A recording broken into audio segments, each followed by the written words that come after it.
Every dawn begins a new hunt.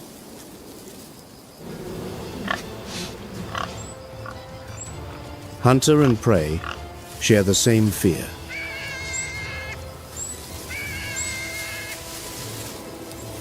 One moment, too slow, and fate is sealed.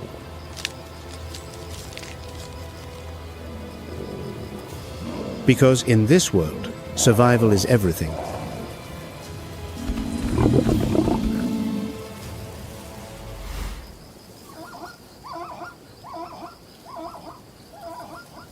Somewhere on the East African savannah, a young male lion stands motionless at the edge of the pride he was born into. He is 2 years old, and he is no longer welcome.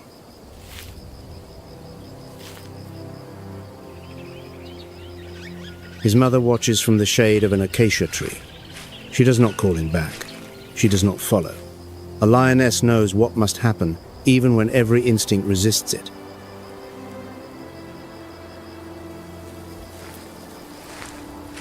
Within hours, he will walk into open grassland with nothing. No territory, no allies, no experience, and no guarantee of a next meal.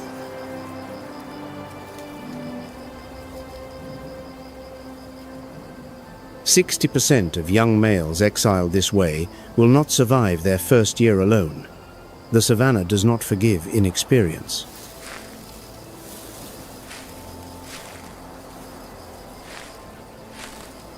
This is not cruelty.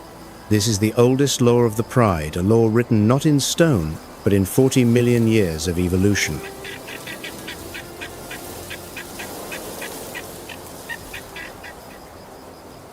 To understand why he must leave, we must first understand what he is leaving behind and why it works.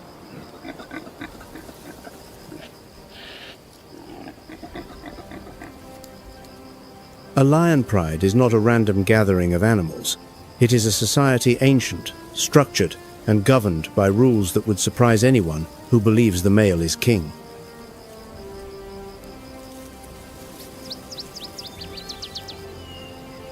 The truth is simpler and far more remarkable than any myth. The pride belongs to the females. It has always belonged to them.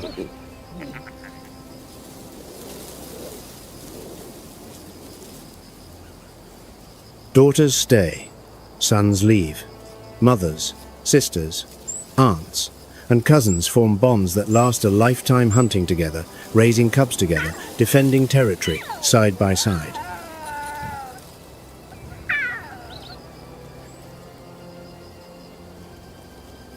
The males may wear the crown, but the females built the kingdom, and they are the ones who keep it standing.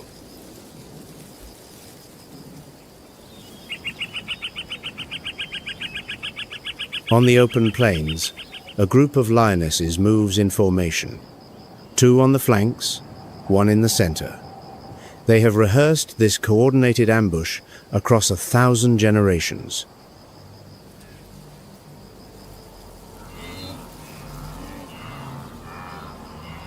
Their success rate hovers around 20 to 30%. 7 out of 10 hunts end in nothing. But failure does not discourage a lioness. It sharpens her.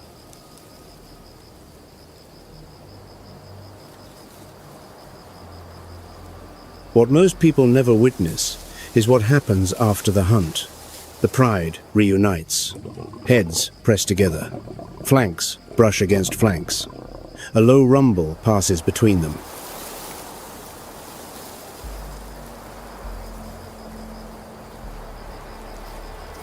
This is not mere affection. Each greeting releases oxytocin, the same hormone that bonds a human mother to her child. In a pride, touch is survival.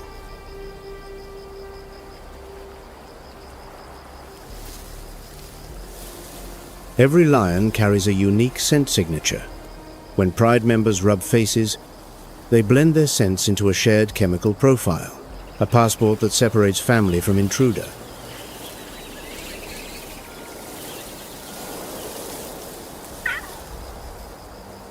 When cubs arrive, the pride transforms. Mothers nurse each other's young without hesitation, a communal nursery where no cub goes hungry while one mother still has milk.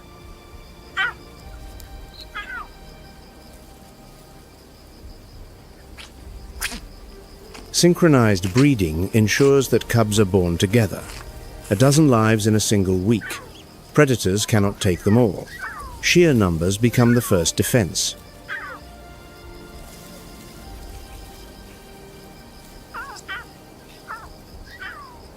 But the arithmetic is brutal. Only 4 out of every 10 cubs will reach their second birthday. Hyenas, starvation, disease, and rival males all collect their toll.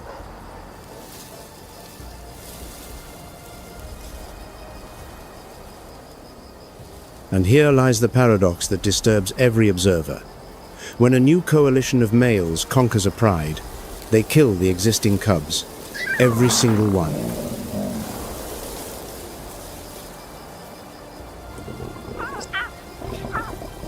It is not rage. It is not madness. It is evolution's coldest equation. A female who loses her cubs becomes receptive within weeks. The new male's genes advance. The old ones vanish.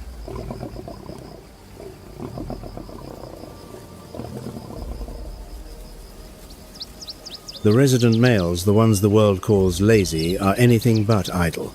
GPS tracking reveals a pride. Male patrols 20 kilometers every night, marking borders and confronting hyenas in the dark.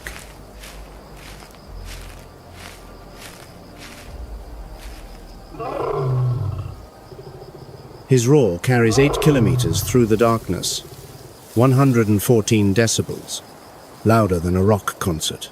It is not a threat, it is a declaration. I am here. This ground is mine.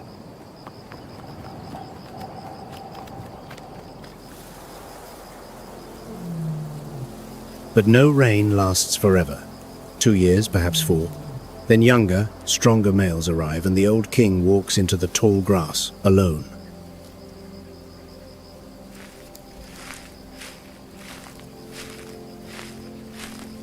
This is where the exiled young male finds his purpose. After months of wandering and starving and scavenging scraps from other predators, he finds a brother, and everything changes.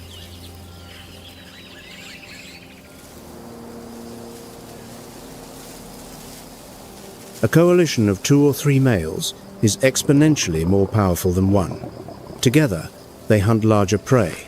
Together, they challenge established kings. Together, they can conquer a pride.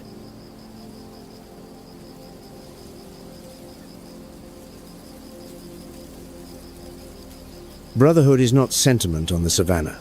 It is mathematics. A lone male has almost no chance of holding territory. A coalition of 3 can hold it for years.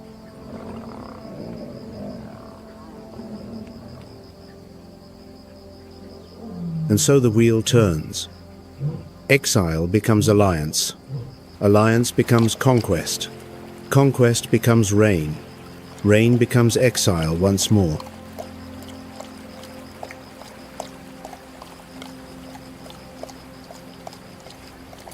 What makes lions extraordinary is not their strength, nor their speed, nor the roar that shakes the night.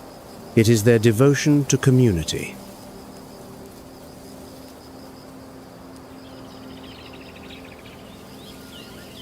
Cooperation, coordination, sacrifice. These are the forces that built the pride and kept it standing across millennia on the African plains.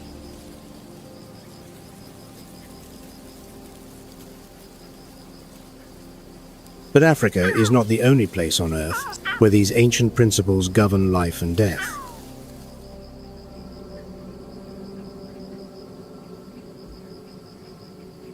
"5,000 miles to the north, where temperatures plunge to -40 and darkness consumes 20 hours of every winter day, another social predator lives by the same unbreakable rule: hunt together or starve alone.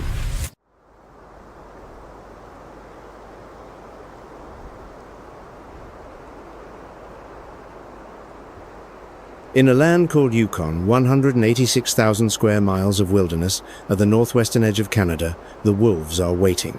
And on the frost-covered peaks above them, a great migration has already begun.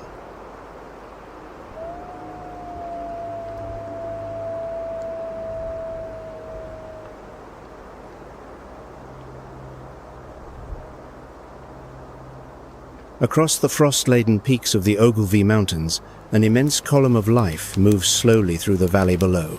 Tens of thousands of porcupine caribou press steadily southward through the fading amber light of an Arctic autumn.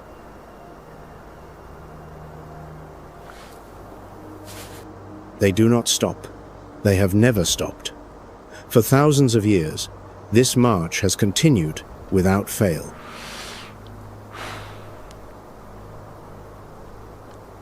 This is Yukon, 186,000 square miles of unbroken wilderness at the far northwestern edge of Canada, a territory so vast and remote that population density falls below 1/10 of a person per square mile.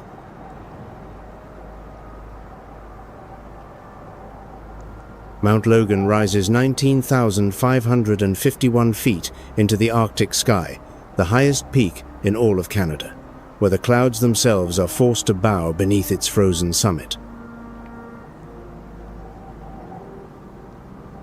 The Ogilvy, Street Elias, and Mackenzie ranges stand shoulder to shoulder like ancient fortress walls, sheltering the land that the Gwich'in people have called the Great River since time beyond memory.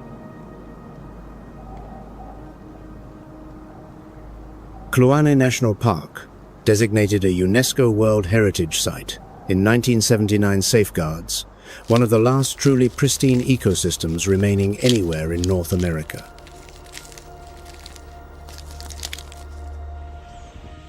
"348 bird species, more than 60 mammal species, and millions of acres of taiga forests stretch unbroken across the landscape to the distant horizon.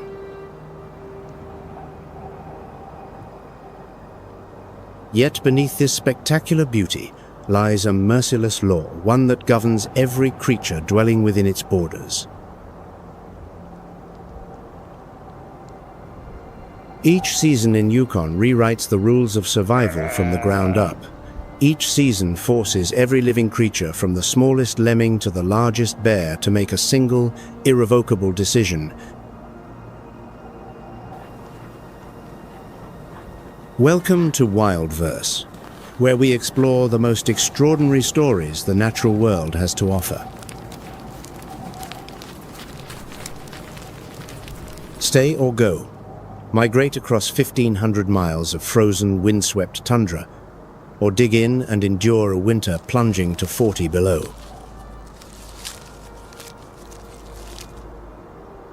The answer is not as simple as it seems, and the price of choosing wrong for any species in any season is everything.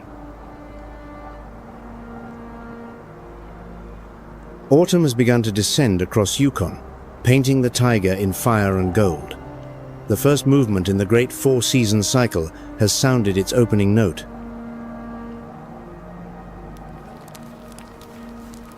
On the vast tundra steppe, the caribou have already started walking. They know something that we, as observers, can only stand and witness from afar. Time waits for no creature in this land. Every hour of delay carries a price measured in survival. From the windswept coastal plains of the Beaufort Sea, more than 143,000 porcupine caribou begin the greatest overland migration anywhere in North America. 1,500 miles each year, a vast migratory circle that no other land mammal on this continent has ever matched in recorded history. They cross the formidable Ogilvy Range, heading toward the sheltered Porcupine River Valley, where vast expanses of taiga forest await the approaching winter. The coat of the porcupine caribou is an engineering marvel shaped by millennia of Arctic evolution. Two thick layers of fur stack upon one another. The inner layer traps body heat, while the outer repels wind, rain, and snow. As the seasons shift, their coat gradually transitions from deep brown in summer to pale grey in winter, a flawless camouflage meticulously tailored to every landscape they traverse.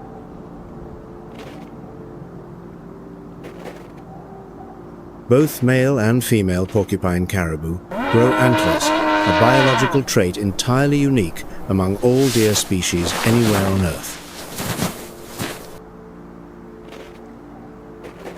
In the traditional knowledge of the Gwich'in, caribou herds do not move at random. A lead animal always breaks the trail.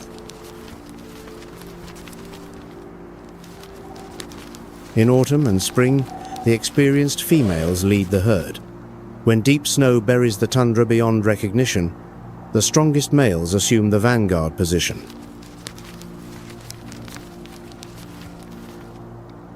Thousands of years of patient observation have taught the Gwich'in and Vuntut Gwich'in peoples what modern science is only now beginning to understand and document. On the migration route, caribou do far more than simply pass through the landscape they feed constantly. Foraging tactics shift with each change in terrain and altitude. In low productivity zones, short grasses offer quick nutrition. But upon reaching the southern forests, lichen becomes the target, even at the cost of competition with other species. And something remarkable happens in the very midst of this grueling migration. The mating season begins, while the herd is still pressing forward across the open tundra. Males compete with deep bellowing calls and thunderous clashing of antlers that echo across the valleys for miles. But the females do not simply choose the strongest contender.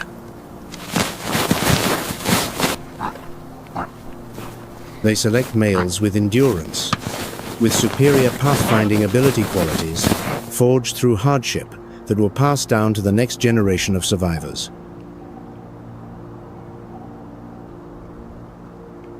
The rut ends as suddenly as it began, but the march does not falter for a moment.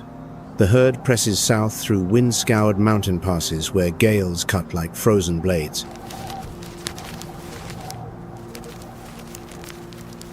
The hooves of hundreds of thousands of caribou carve trails deep into the tundra, altering vegetation in ways no other creature can achieve.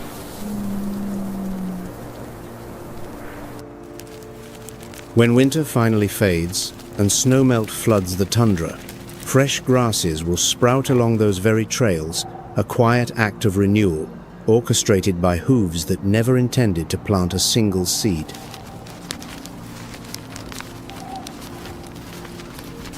According to the 2025 survey, the porcupine herd numbers roughly 143,000, a significant decline from the peak of 218,000 in 2017. Though still within the green zone under the harvest management plan, the downward trend casts a heavy question over every migration season.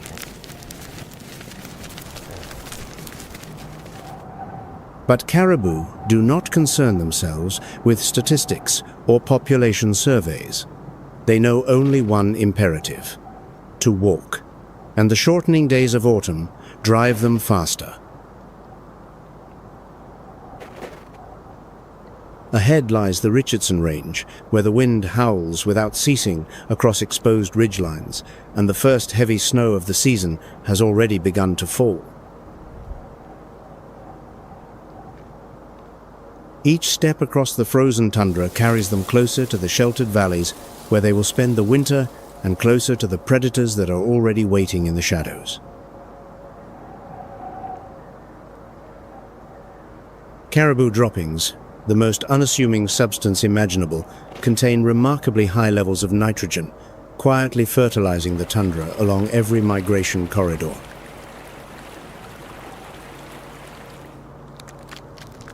That nitrogen seeps deep into the permafrost soil, stimulating plant recovery and helping the tundra regenerate faster after drought seasons or when spring snowmelt arrives late. A domino effect begins to cascade through the ecosystem. Healthier tundra produces healthier forests to the south, and a small, fiercely territorial resident is counting on exactly that. Red squirrels, creatures that never hibernate, survive on enormous food caches called middens. Nitrogen from caribou dung strengthens the forest, boosts spruce cone production, and delivers more provisions to the squirrels. Each red squirrel defends its territory with shrill, piercing calls and startling ferocity disproportionate to its tiny frame. They stockpile thousands of spruce cones for winter, the survival strategy of those who stay behind. But red squirrels are not the only ones who recognize the value of the migrating herd. Ravens, the most intelligent birds of the subarctic trail caribou for hundreds of miles. They do not follow the herd out of loyalty or kinship. They wait for carcasses, steal food from other scavengers, and remember the precise location of every feast for weeks on end.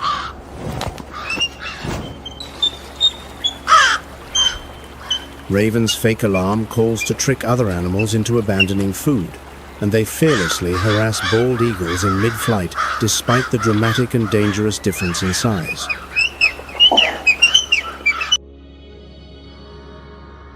From caribou to dung, from dung to soil, from soil to forest, from forest to squirrels and ravens, an invisible chain of interdependence so intricate that only the patient hand of nature could have woven it.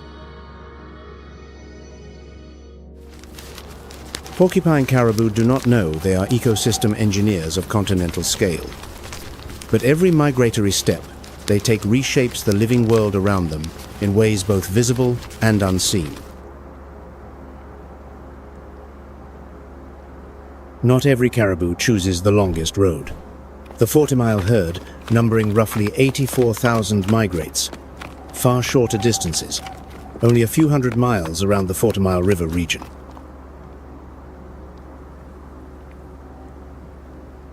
Smaller than the porcupine caribou, nutritionally disadvantaged by their limited range, the 40-mile herd exemplifies a different strategy. Travel not far, but travel smart. Smaller groups, closer to the taiga. When winter strikes, 40-mile caribou shelter beneath the forest canopy, while the porcupine herd treks hundreds of miles in search of lichen. Two fundamentally different strategies. One shared objective: survive the Yukon winter. But the costs, the risks, and the rewards could not be more different. Historically, these two herds almost never meet, but rare events in the 1960s and in 1979 witnessed something unusual. Porcupine caribou strayed deep into 40-mile territory. No conflict erupted. No competition for resources materialized. The two herds quietly avoided each other and continued along their separate, ancestral paths. Nature in Yukon rarely wastes precious energy on unnecessary conflict between closely related populations. How long that precarious equilibrium endures, no one can say with certainty. But as autumn yields to the first bitter winds of winter, both herds sense the same unsettling truth. The real test has not yet begun. Temperatures begin their inexorable descent below zero. Streams freeze inward from their banks, the ice creeping toward the center of each current, slowly, like a breath fading to silence. Darkness lengthens with each passing day, swallowing more sunlight with every rotation of the Earth. At this latitude, winter does not simply arrive, it devours everything in its path. In the deep shadows of the taiga forest, amber eyes are watching every movement with predatory patience, and 3 formidable tundra hunters are preparing for a confrontation of their own. Winter in Yukon is not a test that rewards effort. It is a verdict final, absolute, and without appeal. By late October, winter locks its grip on Yukon. Temperatures plunge from 20 below to 40 below zero Fahrenheit, and darkness blankets nearly 20 hours of every day. The porcupine caribou reach the Richardson Range, where constant winds sweep the mountain slopes, preventing deep snow accumulation and exposing precious lichen patches beneath. This is no accident of geography. Thousands of generations of caribou have discovered through trial and loss that wind is their greatest ally, clearing away the snow to reveal the last remaining food. Caribou fur is engineered for extreme cold with astonishing precision. Each individual hair is hollow like a tiny tube, trapping a thick layer of insulating air within its structure. Their noses serve as a natural heating system, warming frigid air before it reaches the lungs, preventing the body from losing heat from within. Their broad, paddle-like hooves function as shovels, scraping through snow to reach lichen while maintaining balance on slick ice. A caribou's body can withstand 58 degrees below zero Fahrenheit, a threshold that would kill most mammals within hours. But the true challenge is not temperature, it is hunger, and the predators lurking in the perpetual darkness. 40-mile caribou choose a markedly different approach to winter. They shelter beneath the heavy taiga canopy in smaller groups, moving as little as possible, conserving every calorie of energy while the porcupine herd toils through open snow.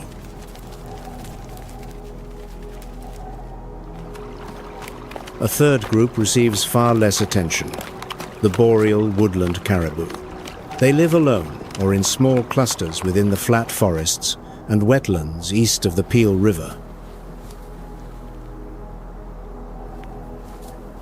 Weighing between 265 and 465 pounds, standing roughly 3 to 4 feet at the shoulder, woodland caribou are larger than tundra caribou, but far more sedentary.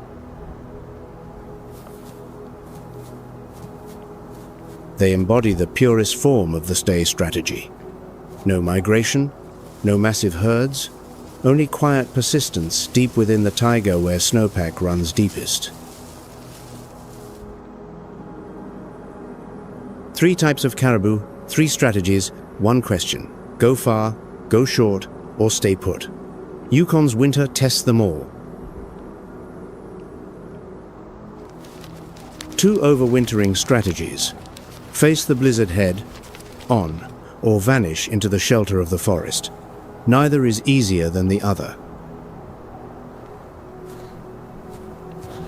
But caribou are not the only creatures undertaking a remarkable and perilous migration through the vast wilderness of Yukon. Chinook salmon, the ultimate migrant of the freshwater world, travel more than 2,000 miles from the open Pacific Ocean into the Yukon River to fulfill the single, consuming purpose of their existence: to spawn and to die. For nearly 3 months, they eat nothing at all. Their bodies disintegrate from within muscles, waste away. Skin darkens to crimson, jaws twist and deform, all to channel every last reserve into their eggs. And then they die, every single one. Each salmon carcass becomes a source of nitrogen and phosphorus, nourishing the forests and mountains along both riverbanks. A sacrifice more absolute than any other creature on this planet can offer. Chinook salmon live solely to die, and in dying they sustain an entire ecosystem that depends on their return. But Canadian origin Chinook salmon populations have collapsed to critical levels. Return numbers have hit record lows, falling far below 1/3 of the minimum threshold needed to sustain the species. A 7-year fishing moratorium from 2024 to 2030 has been enacted between Canada and Alaska, targeting the recovery of 71,000 fish crossing the border. Will 7 years of enforced silence along these ancient waterways be enough to bring the river back to teeming life? The answer belongs to nature, to patience, and to time alone. While salmon sacrifice their bodies to feed the river and its forests, caribou out on the wind-blasted tundra are burning through precious energy reserves with every labored step through the snow. Metabolism slows to a crawl, conserving every calorie with ruthless efficiency. Bodies survive on the fat painstakingly accumulated during summer. With each passing day, those vital reserves grow dangerously thinner.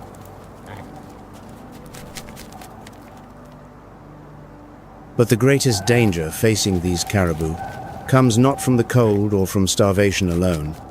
It comes from the creatures that have been watching them patiently from across the snow-filled valley. The Arctic fox, the tundra's most ancient and enduring resident, wears the purest white winter coat that the natural world has ever produced. Not a streak, not a spot. Winter fur grows twice as thick as summer coat, enveloping the entire body from nose to tail like soft armor. The Arctic fox's biological clock is tuned to photoperiod, the duration of daylight each day. As light diminishes, the coat begins its seasonal transformation. Their hunting strategy depends entirely on hearing. Beneath thick snow, lemmings move through tunnels, and the Arctic fox hears every footstep.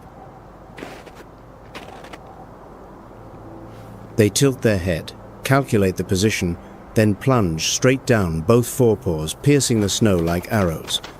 The precision defies belief. Arctic foxes also practice caching, burying food beneath the snow to eat gradually through winter, like a network of pantries scattered across their territory. But the white fox's ancient dominance over the tundra is under mounting threat. From the warming south, a larger and more adaptable invader advances a little further with every passing season. Red fox's newcomers to Yukon since the early 20th century have by 2025 spread throughout the region, from taiga valleys to the tundra's edge. 20 to 30% larger than the Arctic fox, red foxes carry a size advantage in every direct encounter. Unlike Arctic foxes, red foxes rely on sight and speed rather than hearing. They do not need to detect prey beneath the snow, they spot it and give chase. Shorter winters, thinner snow cover driven by a warming climate, all of it creates ideal conditions for a southern species to thrive on land that was never theirs.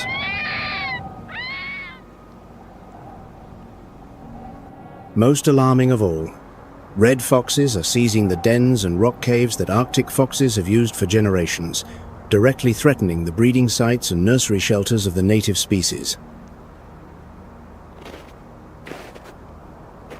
Red foxes eat nearly anything: lemmings, voles, birds, caribou carcasses, even refused from remote settlements. That versatility is a weapon the Arctic fox does not possess.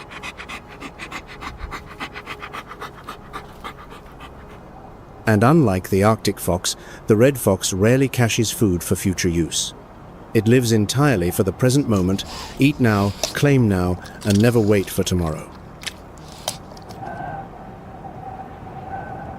This silent invasion is not merely a story between two fox species. It is a warning signal that the Arctic ecosystem is broadcasting to the entire world. But on the frozen tundra, a third hunter operates quieter than either, and more lethal than both. The snowy owl flies in absolute silence. Specialized feathers with velvet soft edges absorb every trace of sound, turning each dive into a death that arrives without warning.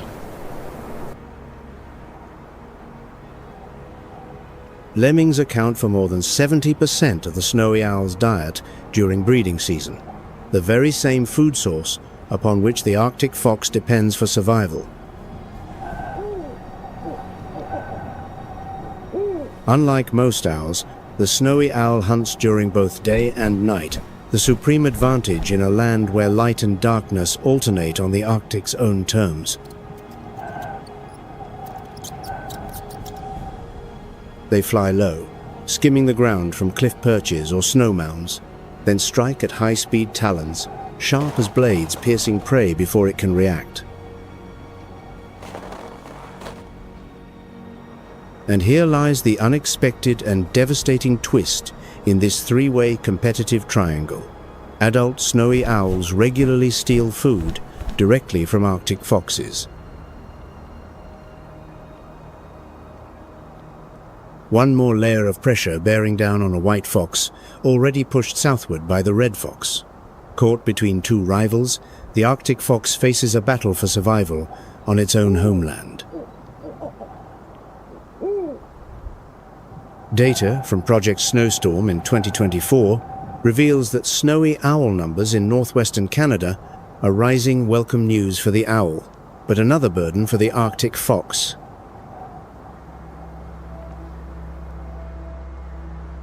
Lemming population stability determines everything.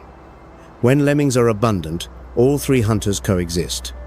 When lemmings crash, a three-way war erupts without mercy.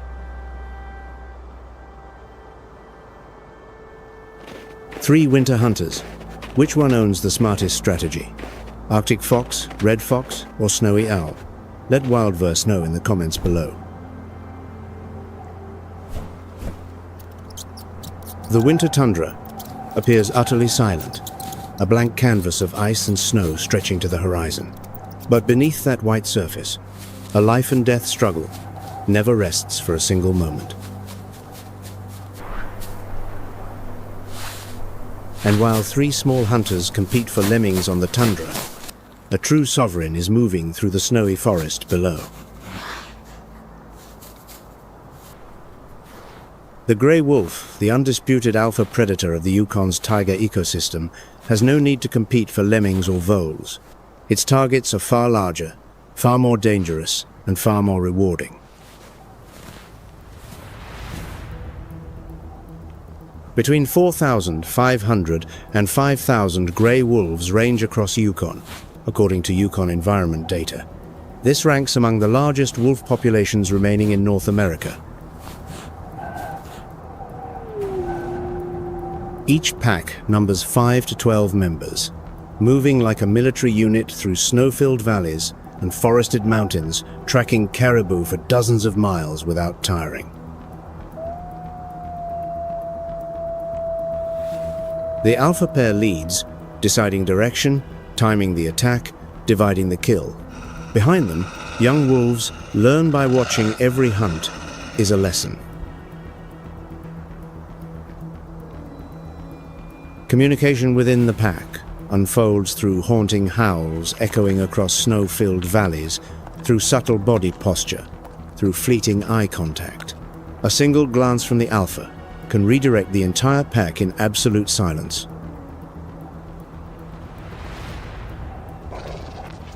Winter terrain is the wolf's ally. Narrow valleys, dense forest, steep mountain flanks, all of it enables flawless ambush tactics.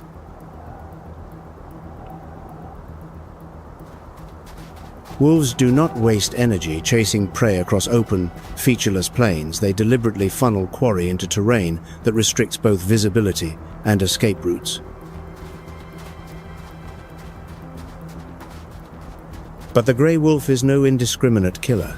Wolves are highly selective hunters, targeting the old, the injured, the frail, the sick, or the very young.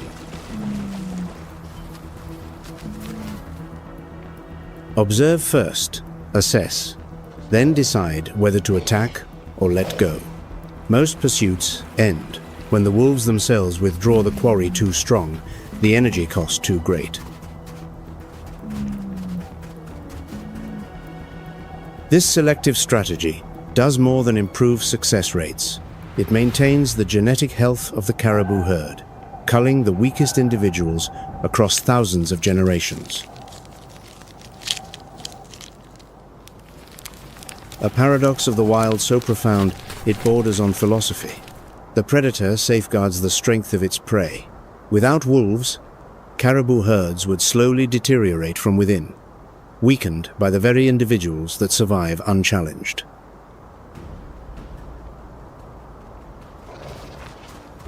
When wolves do strike, their coordination is fearsome.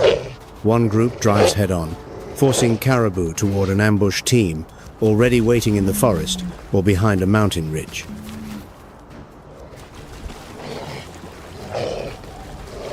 Wolves encircle, isolate the weakest from the herd, and drive it into forest or mountainside where caribou lose their speed advantage. Once the quarry is cut off, the outcome is all but sealed. Caribou respond with the only defense their evolution has given them: constant, tireless movement. To stand still is to die. To run is to live, even though every stride burns energy that cannot be replaced.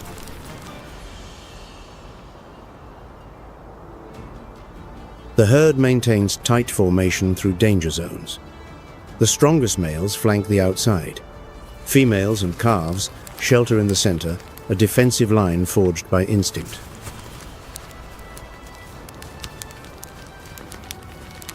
But in deep snow, caribou hold an advantage of their own.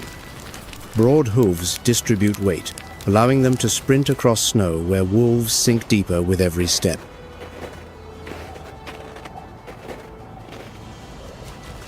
Winter transforms every chase into a grinding war of attrition, played out across miles of frozen terrain.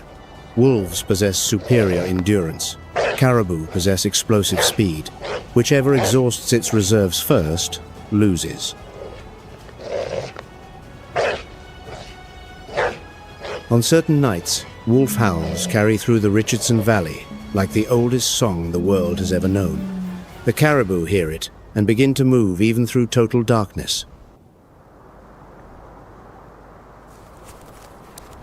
Pressure from wolves ensures caribou never remain in one place too long. That perpetual unease, ironically, drives them to discover new lichen patches they would otherwise never have found.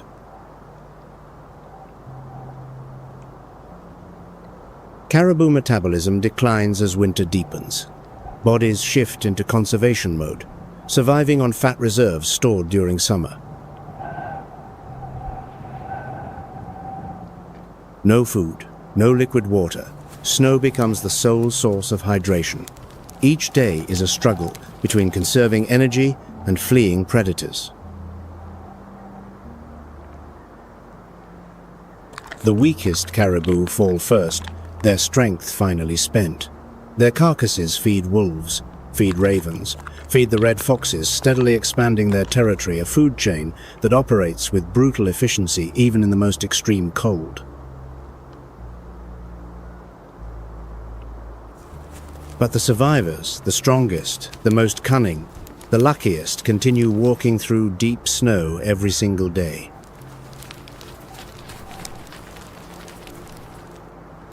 Within the bellies of the surviving females, new life is quietly forming. Caribou fetuses develop throughout the long winter darkness, nourished by the very fat reserves that are slowly and steadily draining from their mothers' bodies.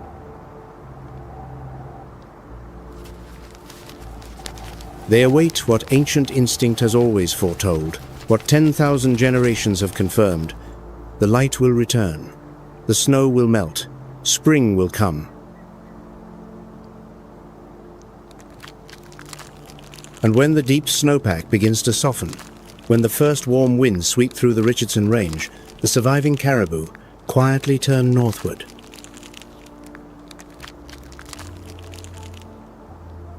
The wolf pack halts at the tree line, as though an invisible border runs along the forest's edge. They do not follow caribou onto the coastal plain that is not wolf territory. The winter hunt is over.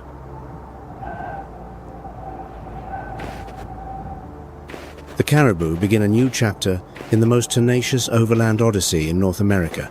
Ahead lies the Beaufort coastal plain, where the next generation will be born.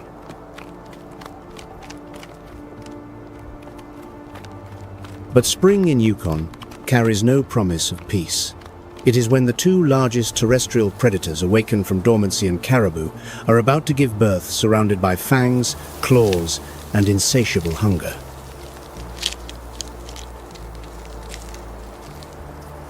April arrives at last. Temperatures edge upward from 20 below to the mid-30s Fahrenheit. The ice on the Yukon River begins to fracture, releasing sharp, cracking sounds that echo through the valleys like the snapping of ancient bones.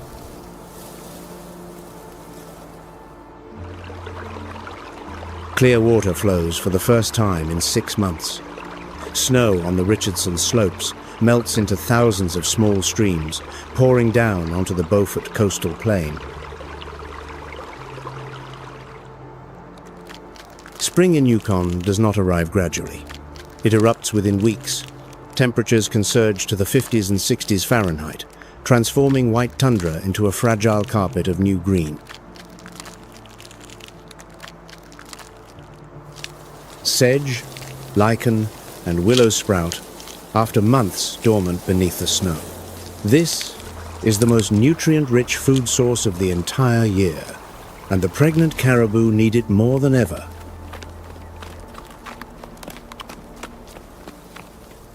From the Richardson Range, the porcupine caribou begin their reverse migration across the North Slope, heading for the Beaufort coastal plain. Females lead the way. Heavy with unborn calves, they press forward without pause across the thawing, treacherous tundra and ancient instinct compelling them to reach the right place at precisely the right time.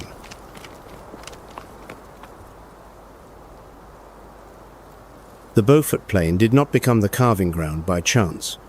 Predator density along the coast runs 30 to 40% lower than inland calf survival rates increase significantly.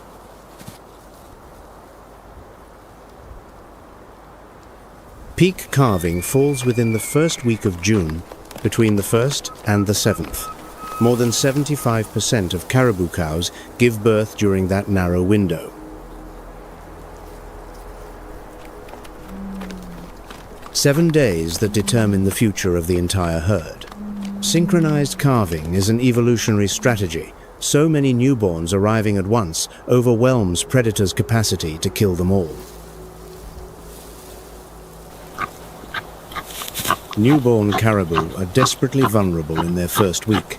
Legs trembling, eyes unaccustomed to light, entirely dependent on their mother's milk. But within hours of birth, they must stand and run. There is no second option on a plain where grizzly bears are on patrol.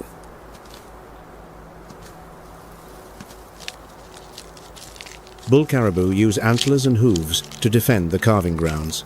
They stand sentinel at the herd's edge, scanning the flat tundra vigilant against every approaching shape.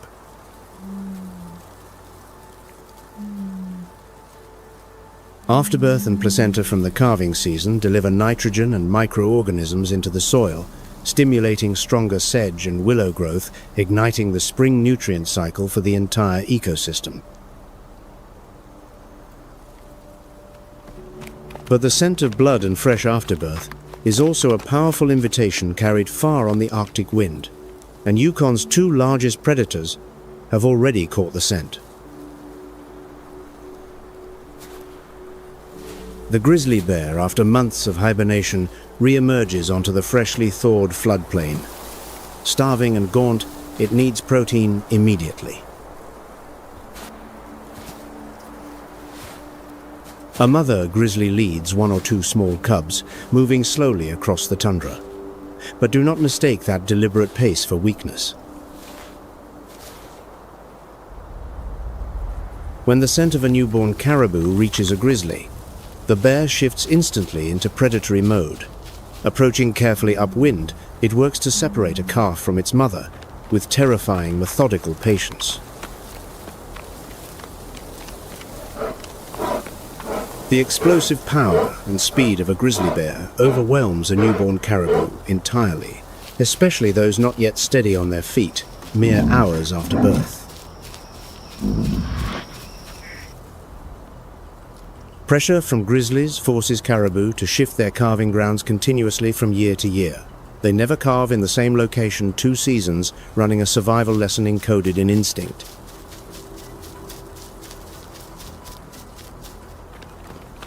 Every calf taken by a grizzly is a direct loss for the next generation.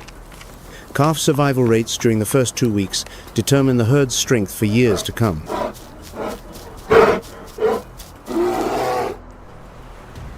But the grizzly bear is not the only apex predator stirring from dormancy as the days lengthen and the ice retreats.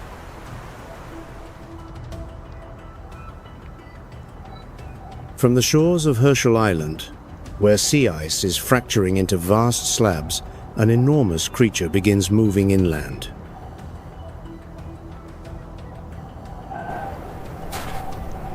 The polar bear, weighing between 770 and 1,100 pounds, standing roughly 5 feet at the shoulder, is the largest bear living within Yukon's borders. Having evolved from brown bears during the Pleistocene, the polar bear carries coarse white fur, massive paddle-like paws, and curved razor-sharp claws, the perfect arsenal for an icy world.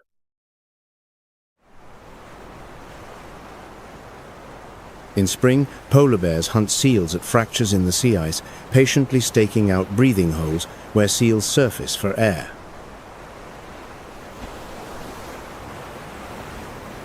But as the ice continues to melt, polar bears are forced ashore. On land, they shift to hunting caribou calves, scavenging carcasses, or consuming whatever they can find. Climate change is rewriting the polar bear's schedule. They come ashore earlier, remain on land longer, in a habitat that was never naturally theirs.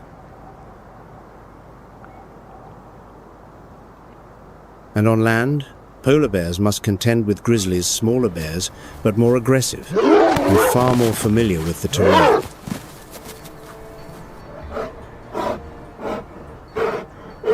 Grizzlies can drive polar bears off a kill through sheer aggression and home field advantage. The ice giant becomes the underdog on dry ground. Two bear species, the grizzly with brute dominance on land, the polar bear with imposing mass arriving from the sea, operating across overlapping terrain on the same coastal plain.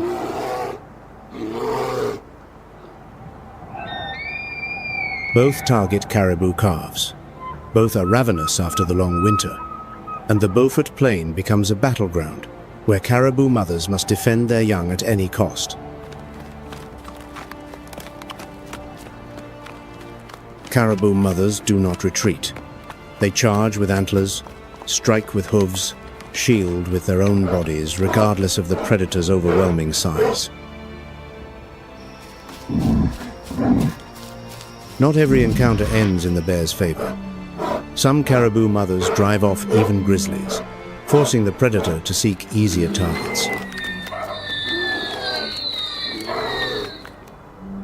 That courage is not a choice made in the moment, it is instinct, forged across millennia.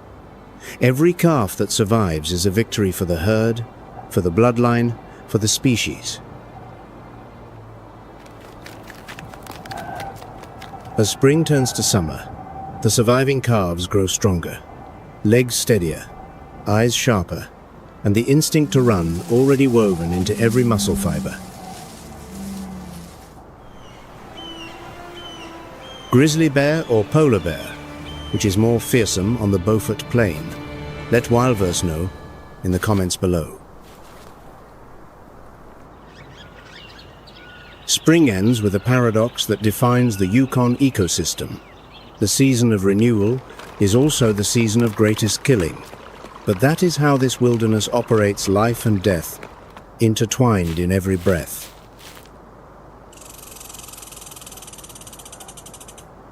And as daylight stretches to 18 hours, as temperatures reach the 60s Fahrenheit, Yukon enters its shortest yet most radiant season, summer. On the highest peaks, where temperatures plummet too low and winds blow too fiercely for any tree to take root, another world awaits entirely. Alpine tundra from 3,000 to 8,000 feet above sea level is the domain of creatures that choose to remain in the harshest place of all. From June through August, daylight extends 18 to 22 hours each day. Temperatures range from the low 40s to the upper 70s Fahrenheit, the only warm season of the year. Wildflowers, lichen and short grasses bloom within a fleeting window of 45 to 90 days. Every day counts, no creature dares waste one.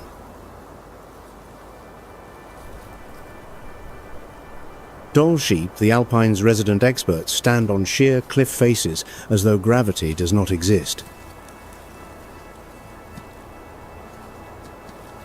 Standing 3 feet at the shoulder, rams weigh 155 to 245 pounds with massive curling horns. Ewes are lighter, 100 to 150 pounds, but no less adapted to the vertical world.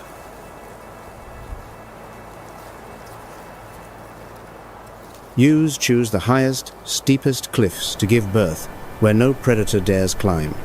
Absolute safety, but at the price of total isolation. The NDVI index, a satellite-measured vegetation greenness metric, directly determines Dall lamb survival rates. In years when alpine vegetation is poor, lamb mortality spikes.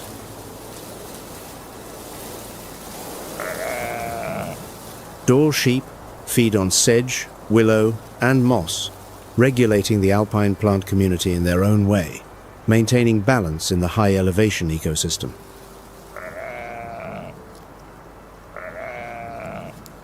As the climate warms, shrub species are creeping upward, encroaching on alpine tundra. The traditional food sources of Dall sheep may shift within coming decades. Dall sheep respond by adjusting their elevation, with the seasons climbing higher in summer, descending lower in winter. That adaptability has sustained them for thousands of years. But in the vast alpine sky above, a pair of extraordinarily keen eyes watches every movement on the slopes below. The golden eagle king of the Yukon summer sky nests on sheer cliff faces where strong winds and panoramic sightlines span dozens of miles. Nests are reused year after year, positioned discreetly, beyond the reach of every ground predator. Each nest is an aerial fortress. By late April, golden eagles lay 1 to 2 eggs, 45 days of incubation, then 65 to 80 days of rearing, the entire summer devoted to the next generation. Between the 7th and 9th weeks, parents teach their young to fly. encouraging wing beats, short hops from the nest's edge, then the first glides along precipitous cliff walls. Parents drop live prey into the nest to train attack reflexes. The mother swoops past her fledgling, feigning strikes, activating the combat instinct every eagle must possess to survive.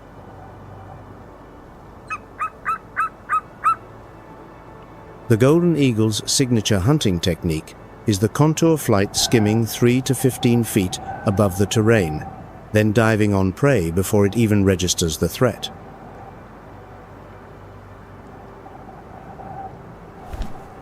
Against dhole lambs, the eagle approaches from below, gripping the back or neck, using weight and talons to exhaust the young sheep before delivering the final blow.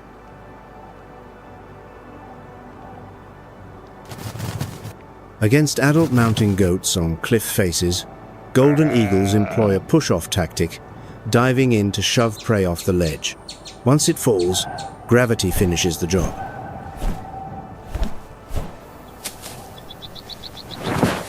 Powerful talons, devastating dive speed, and tactical intelligence, the golden eagle poses an unceasing threat from above to every alpine creature.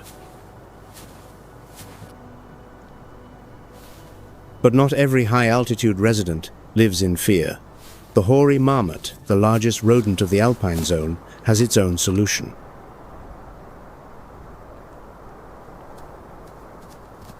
Hibernating 8 months of every year, hoary marmots are active for roughly 90 days each summer.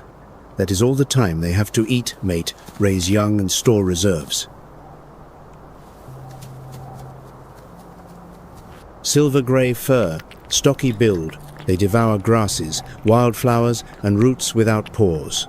Every day is a race to accumulate fat for the 8 months of sleep ahead.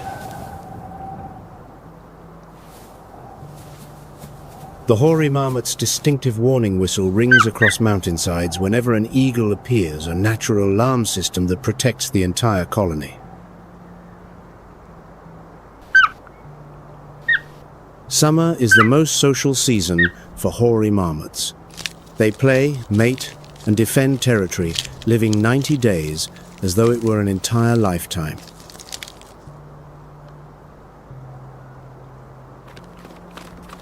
On the sweeping plains below, caribou capitalize on every hour of summer.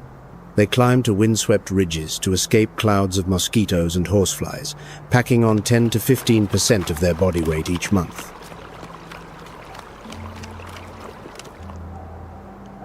Caribou calves, survivors from the spring, learn by following the herd, choosing food, and reading predator signals. The fat they store during summer will determine whether they live or die the following winter. But summer in Yukon also serves as a sobering reminder that this ancient land is changing. Permafrost is thawing at accelerating rates.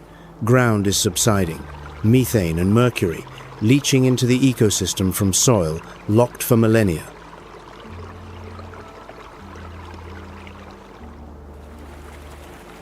Herschel Island is being forced to relocate cultural heritage before the coastline erodes away. Destabilized hydrology threatens both Chinook, salmon, and indigenous communities living along the Yukon River.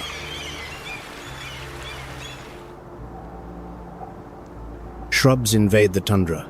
Wildfire frequency rises. Red foxes push their territory northward, all living proof that climate change is redrawing Yukon's ecological map. Porcupine, caribou, and Chinook, salmon, two iconic migrants, face habitat loss and food instability greater than at any point in recorded history.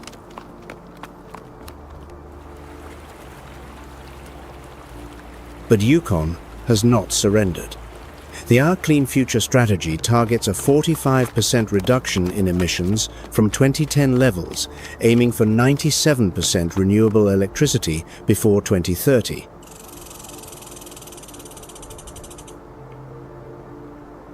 The YRITWC Council monitors water quality across the Yukon River. the 7-year Chinook fishing moratorium, sacrificing the present to save the future targets 71,000 fish passing the border. Indigenous knowledge held by the Gwich'in and Vuntut Gwich'in, accumulated across thousands of years, is now merging with modern science in a conservation effort unlike any before.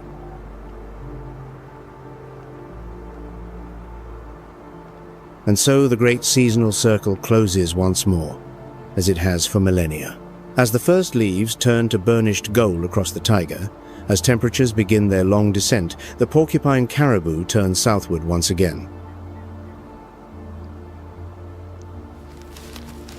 143,000 pairs of hooves begin the 1,500-mile trek once more through tundra, through forest, and over mountain passes worn smooth by the passage of countless generations.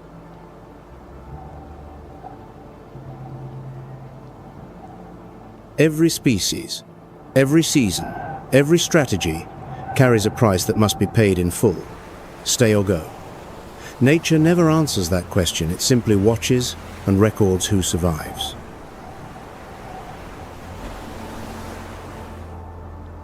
But the cycle has never stopped turning, and it never will, so long as Yukon remains wild, untamed, and free. Thank you for joining Wildverse. The natural world still holds countless stories waiting to be told. We will see you on the next journey. For those who have not yet subscribed, now is the perfect time. Hit subscribe and the notification bell to never miss a story from Wildverse.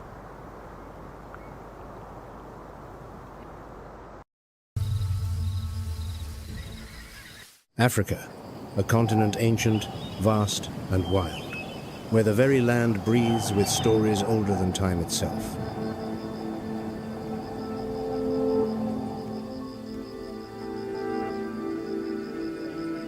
Here, under an endless sky and across landscapes that stretch to the horizon, survival is a daily struggle written in dust, shadow, and blood.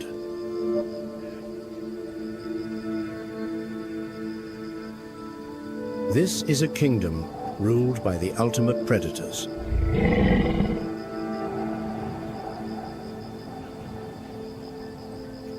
Here, the sun is not merely a star in the sky. It is a principal character in this drama.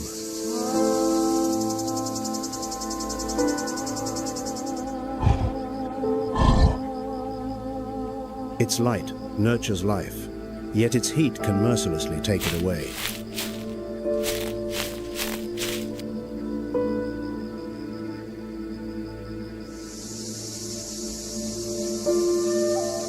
The land itself is a predator, ensnaring the unprepared, with prolonged droughts and sudden, sweeping floods.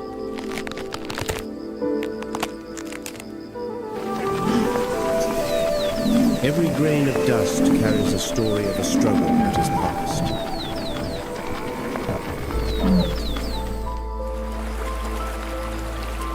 A fiery sky casts its brilliant glow upon the tranquil waters of the Rufiji River.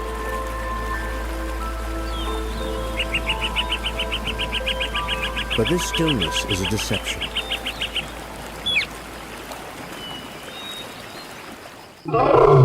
The throne of the savannah belongs to one species alone.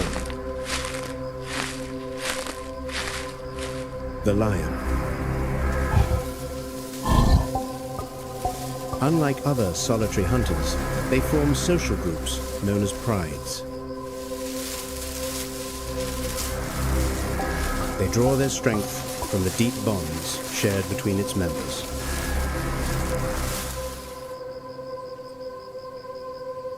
At the heart of the pride are the lionesses, the true backbone of their society.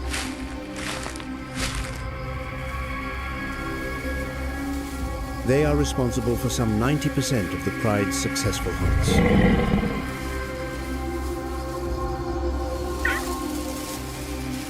Raising the young is a communal effort.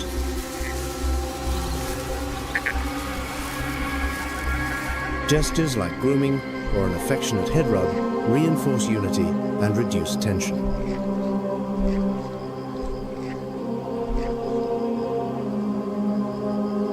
But leadership in a lion pride is never granted.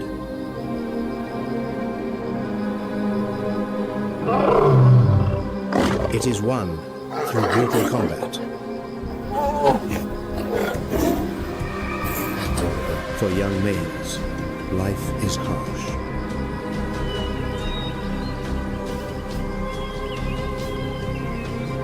At 2 to 3 years of age, they are cast out, forced to wander in search of a kingdom of their own.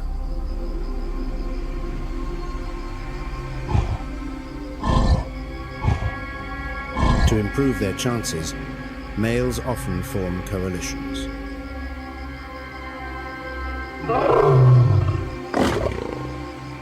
When battle commences, the male lions collide with a raw, explosive force.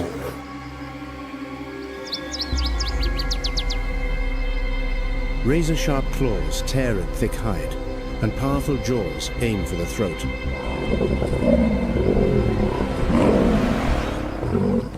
As many as 25% of adult male lions lose their lives in these territorial wars. When a new coalition rises to power, its victory extends beyond mere territory. It must assert its dominance through a brutal process. Their first act is infanticide, the systematic elimination of all cubs sired by the defeated males.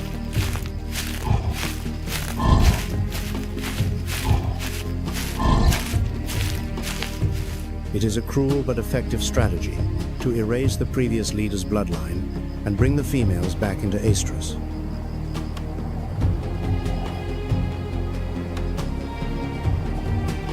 This transfer of power is a dramatic and often violent upheaval that shakes the very foundation of the pride.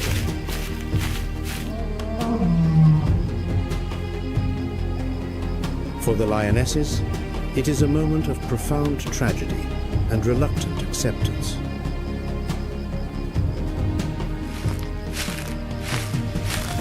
Their maternal instincts scream in desperation, but the drive to survive compels them to submit to the new rulers.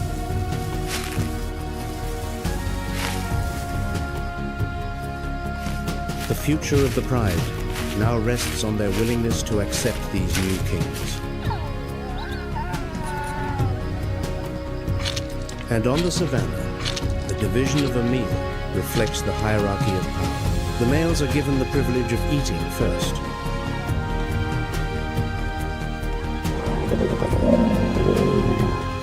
Only after they are satisfied do the lionesses who made the kill have their turn.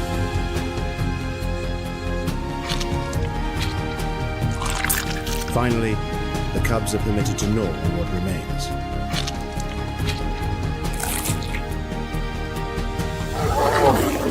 When food is scarce, tensions escalate and the competition becomes merciless.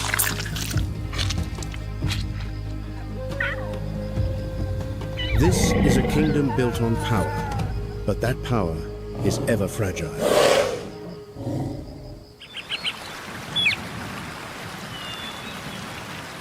Beneath the cool riverbanks, where the flooded gallery forest holds moisture year-round, a giant lies submerged, silent and still.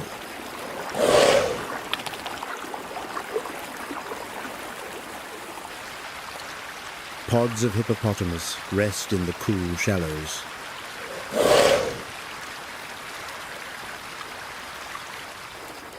Their colossal bodies are concealed by the murky water, waiting for the fall of night and the call of the land.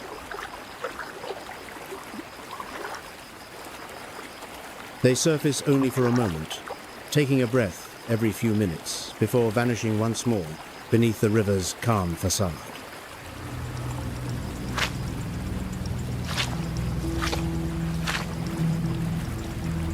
Despite their placid appearance, few creatures would dare confront a fully grown hippopotamus.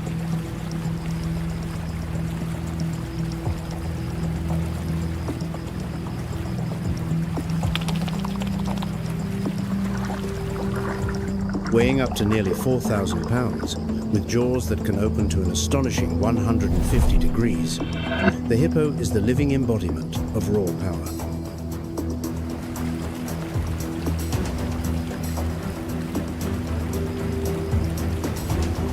They are not predators, but when provoked, they can fell even the largest of crocodiles.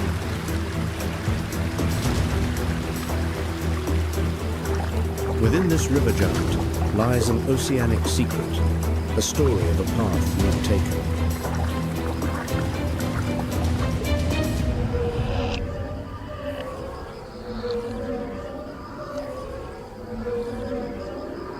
Millions of years ago, its ancestors stood at a fork in the river of time.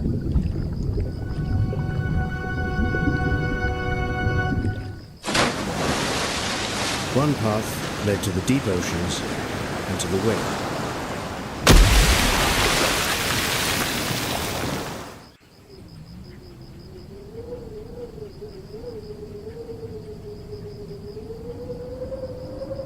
The other remained bound to the land and the river, evolving into the hippopotamus of today.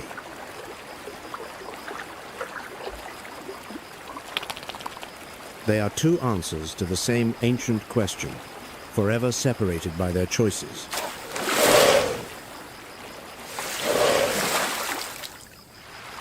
But they still whisper to one another in a shared language of water.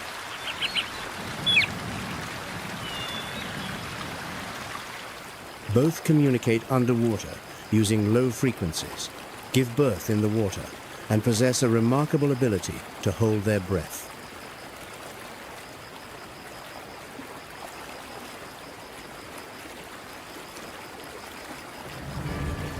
Sharing these waters is another figure, a predator with the patience of time itself, the Nile crocodile. Patient and silent, it lies in wait just below the surface with only its eyes, ears, and nostrils exposed.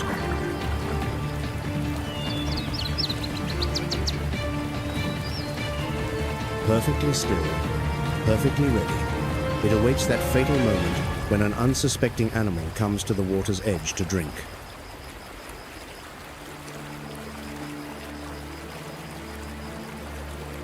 This jaw is evolution's ultimate commitment to a single, final act.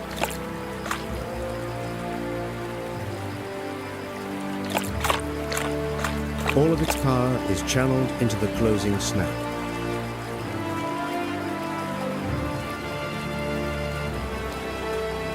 In this brutal trade-off, the strength to open has been sacrificed for the absolute power to hold fast.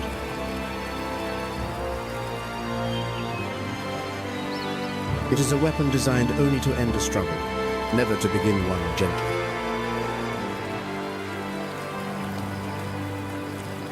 And in hidden nests along the riverbank, the sun itself plays God.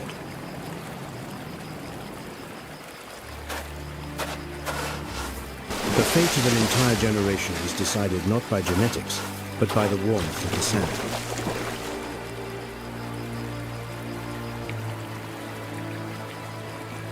A slight shift in temperature is enough to tip the balance, determining whether a dynasty of kings or queens will emerge from the shells.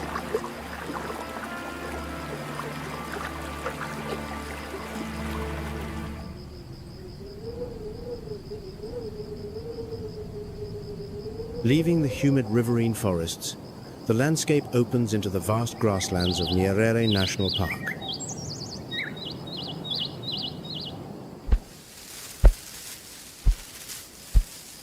In this sun-scorched land, the African elephant does not just exist, it transforms its environment.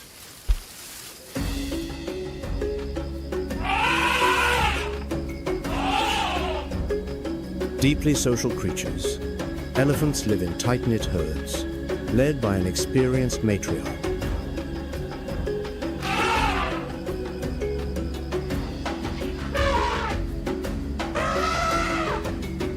Her leadership is not earned through dominance.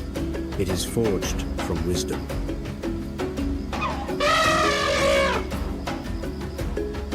An elephant's trunk is a lifeline. with more than 40,000 muscles, enabling it to perform a multitude of tasks.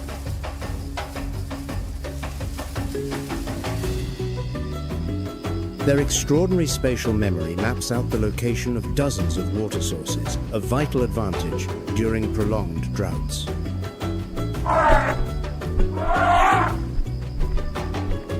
But much of their language is a secret, carried on low-frequency rumbles inaudible to the human ear.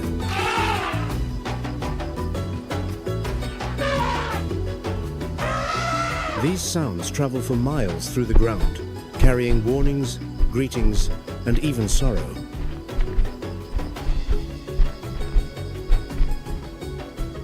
It is an invisible network of communication, a silent conversation of giants.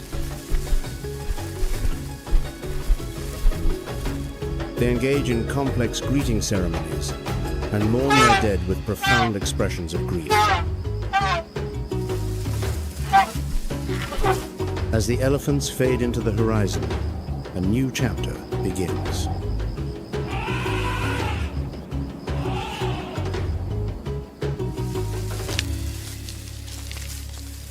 From the grasses, towering silhouettes emerge.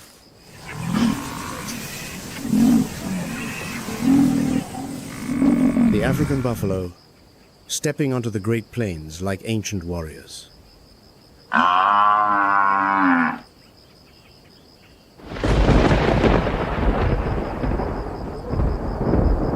In the wet season, they gather in colossal herds, sometimes thousands strong.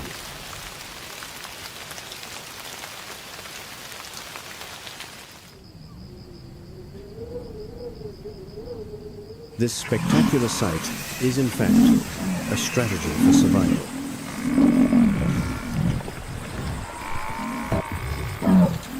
Because they are a favored target of this land's true rulers.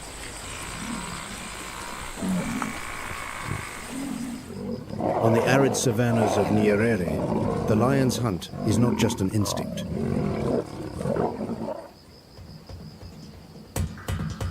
It is a masterclass in coordination and strategy. Here, hunting is a calculated team effort.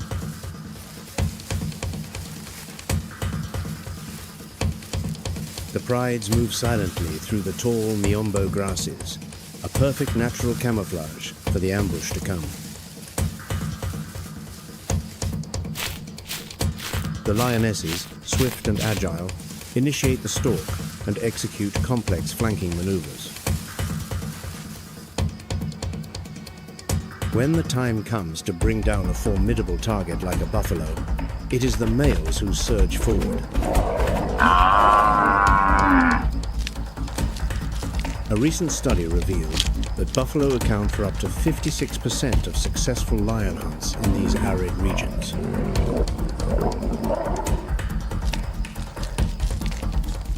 When danger looms, the young are sheltered in the heart of the buffalo herd. Meanwhile, the strongest bulls form a living wall on the outer ring. These guardians do not flee, they fight.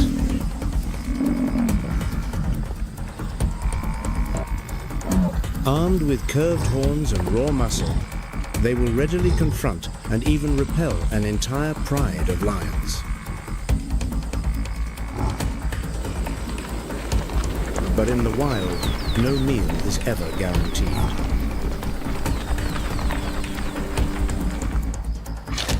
Just as the lion settles to enjoy its prize,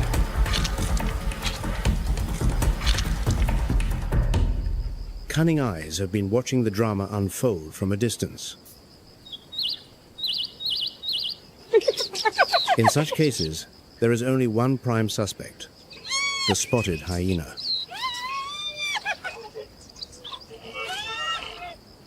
Often misrepresented as mere scavengers, hyenas are, in fact, among Africa's most successful hunters. Of lions, sharing nearly 60% of the same food sources.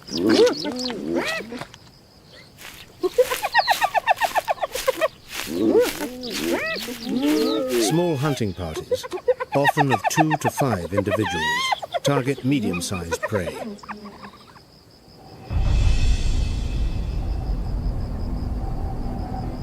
They can pursue their quarry at speeds of up to 37 miles per hour.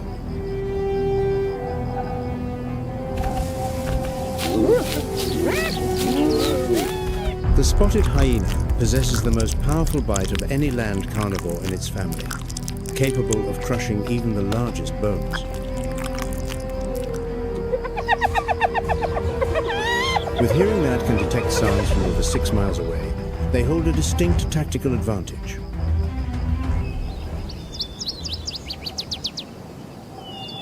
But on the vast plains, there can be only one true sprinter. The cheetah, the fastest land animal on Earth. Its body is engineered for the perfect sprint. Long legs, a light frame, and a flexible spine create a spring for explosive movement.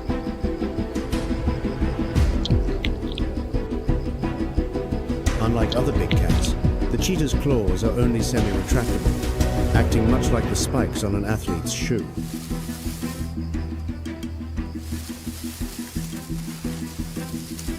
This provides superb traction with the ground, allowing for explosive acceleration and sharp turns at high speed.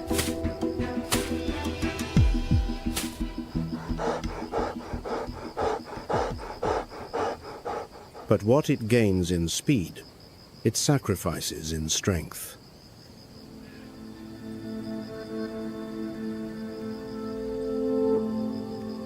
It cannot defend its kill against more powerful rivals.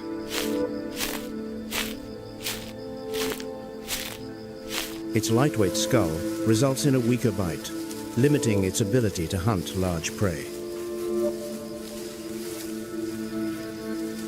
This fragility extends to the genetic level. The species has endured severe genetic bottlenecks, leaving today's population with extremely low genetic diversity.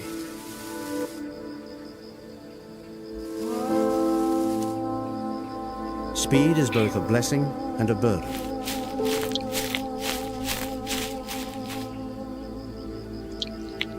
Its burst is short, lasting only 20 to 30 seconds before the risk of overheating threatens collapse.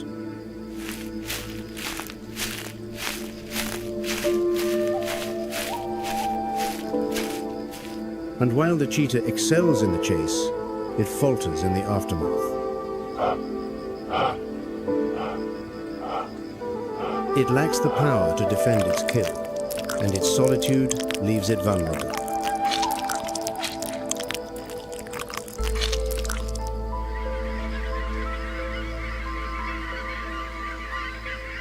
In stark contrast to the cheetah's solitary sprint is the unity of the African wild dog.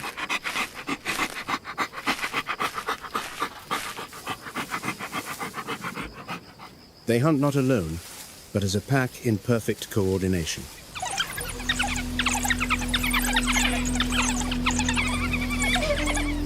A recent study in Nyerere documented 141 wild dogs distributed across 24 packs.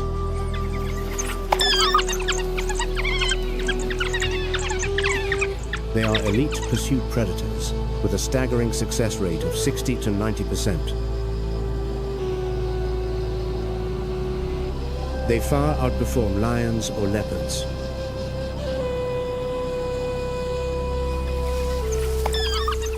Each hunt unfolds like a perfectly choreographed symphony.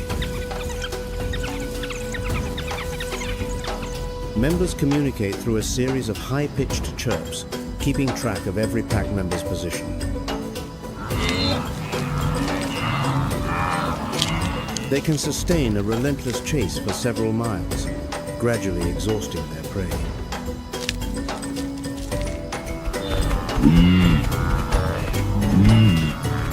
But perhaps their most extraordinary trait lies not in how they hunt, but in their compassion.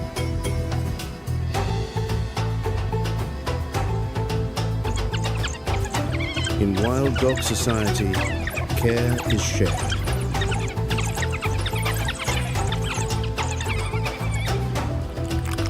Adults will regurgitate food, not only for the pups, but also for the old or injured members of the pack.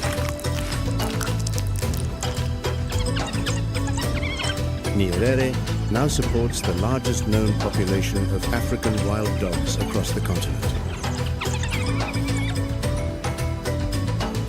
They flow over the savannah like a living current, a testament to the power of unity.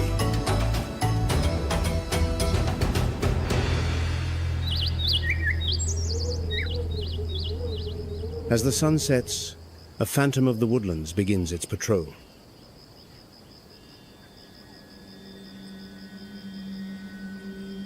The leopard, a solitary figure of silence and grace.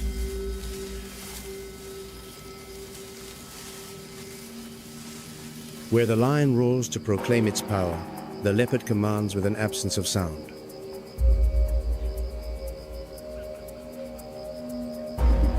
Its golden coat, dappled with black rosettes, merges with bark and shadow.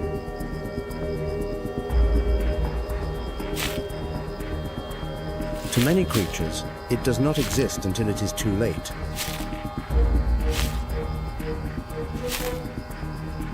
It is a fleeting thought at the corner of the eye, a ghost born of moonlight and dust. Silence is its deadliest weapon.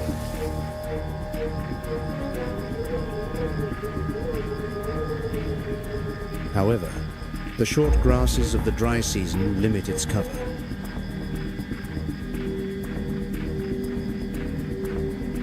So the leopard turns to another stage, the water holes, where thirst draws all life together.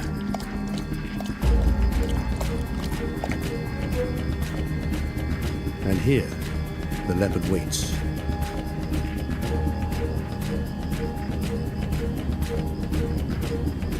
At night, its world expands.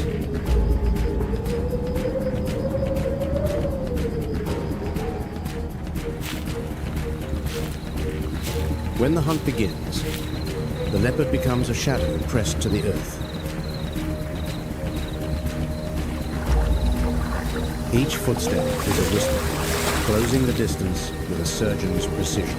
A single pounce, and the silence is broken. Large prey is subdued with a suffocating bite to the throat.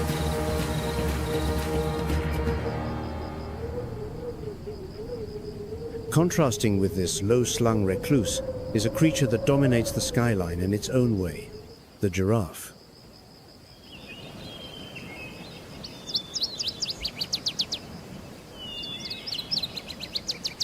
This height advantage means the giraffe does not compete directly with other grazers.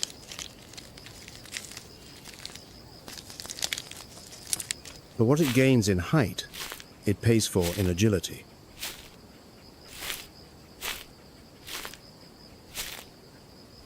Drinking poses a particular challenge, forcing it into one of the animal kingdom's most vulnerable positions.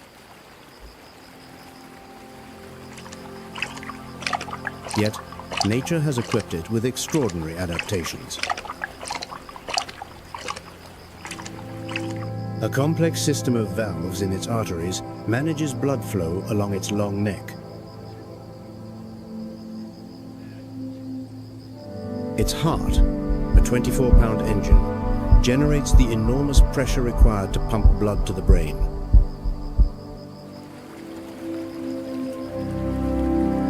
In the dry season, when water becomes scarce, they are forced to venture to exposed waterholes.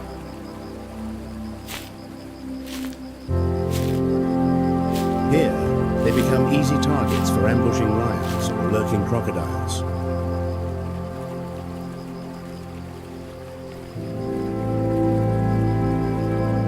Yet even this giant of the savannah is now under threat.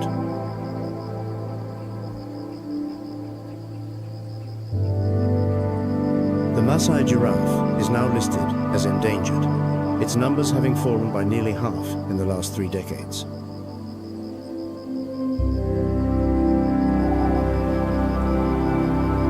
Enter the world of the puff adder, a master of ambush and the silent stalker of the grasslands.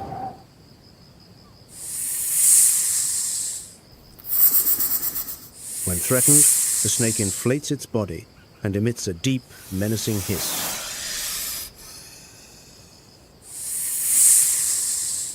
Its venom is cytotoxic, causing severe tissue damage.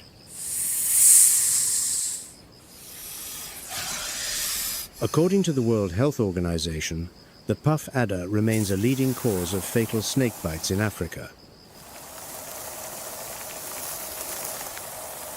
Yet even this formidable serpent is not invincible. For one remarkable bird, the puff adder's stealth is no match. The secretary bird, a ruler of the ground. It is a specialist snake hunter, even of the most lethal species. Its secret weapon, a devastating kick. Its attacks are often aimed with uncanny precision at the prey's head or neck, neutralizing the threat in an instant. And where there is death, there are the cleaners. When a hunt concludes, dark shapes descend from the sky like silent mourners. These are the marabou storks, creatures both grotesque and essential.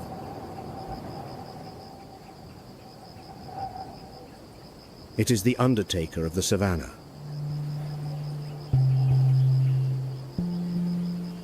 Its bare head and neck are a necessary adaptation, allowing it to perform its duties without contamination.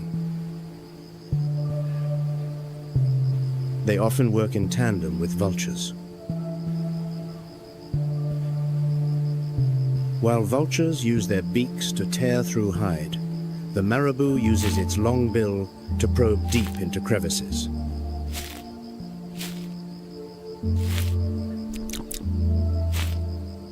This silent collaboration forms a hierarchy of scavenging, ensuring that nothing goes to waste.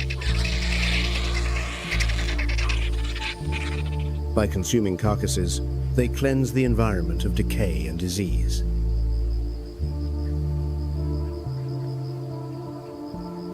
They recycle death back into life.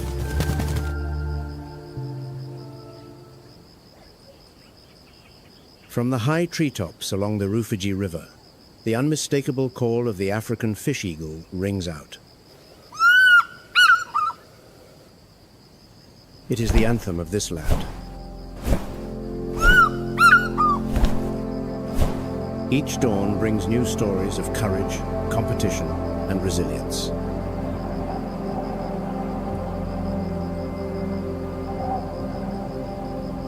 Each sunset whispers of the hard-fought struggle for survival under a fading sun.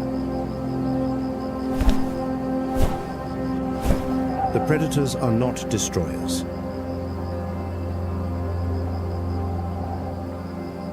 They are the guardians of balance, the unseen architects of an ancient world.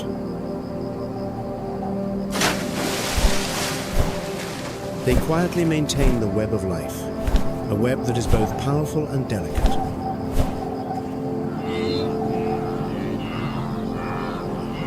Yet, a new predator now stalks this ancient land, one whose shadow stretches across continents.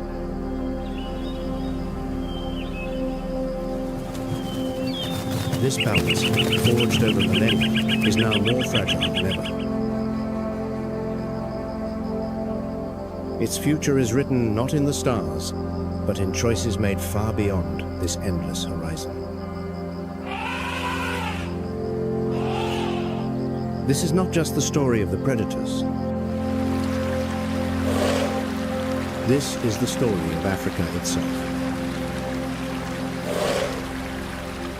Majestic, mysterious, and eternal.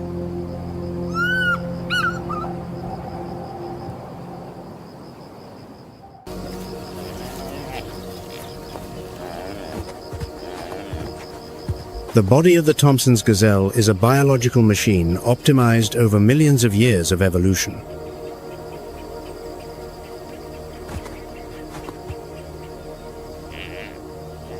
Its long legs and flexible muscles allow it to reach astounding speeds of up to 50 miles per hour.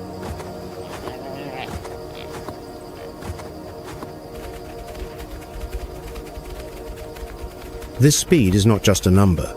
It is the line between life and death in every chase.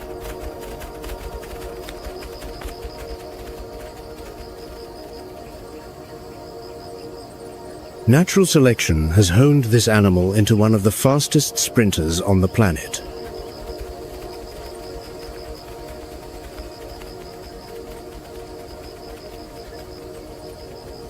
They live in small groups, maintaining constant vigilance against every rustle of the grass.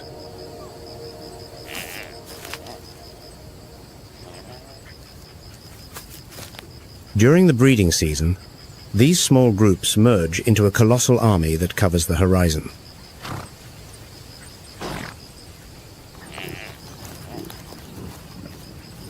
Their organized movement is a highly effective collective defense tactic.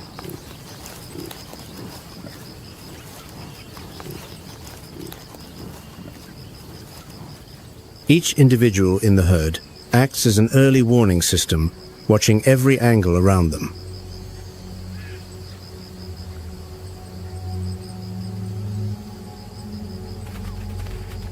When faced with death, they use a spectacular zigzag running tactic to confuse their enemies.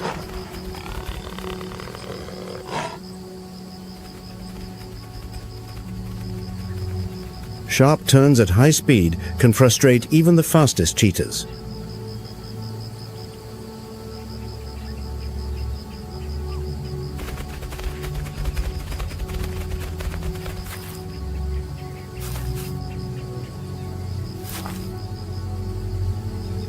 In the Serengeti ecosystem, the Thompson's gazelle holds a central role in the complex food web.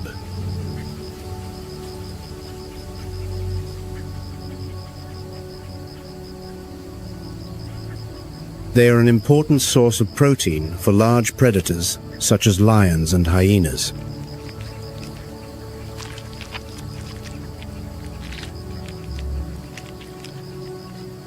The breeding season is the most vulnerable time, when newborn calves become easy targets.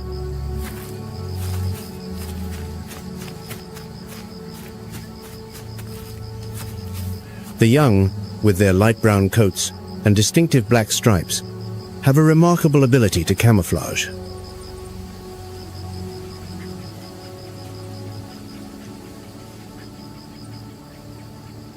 They lie motionless among the short grass clumps, awaiting protection from their mothers and nature.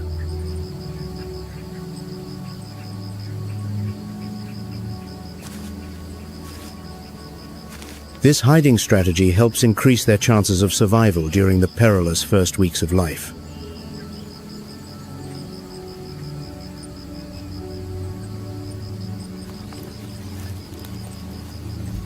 Thompson's gazelles not only eat grass, but they can also consume low-lying shrubs when conditions become harsh.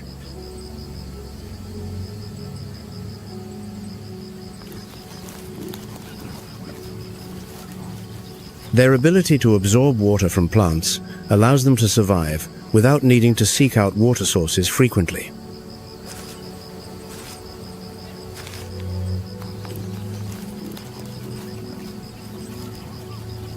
By grazing, they act as gardeners, controlling the growth of the vegetation.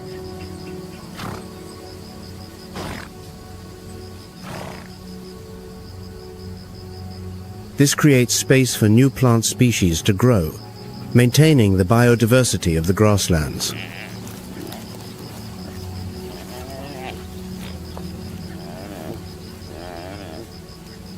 Their presence helps to improve soil quality, supporting the sustainable development of the entire system.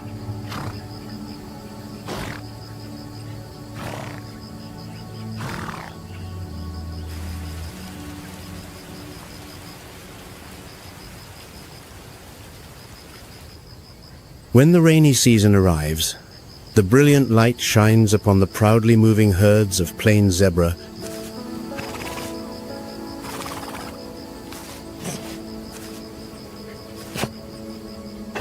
The image of thousands of zebras moving in long lines across the vast landscape is a breathtaking sight.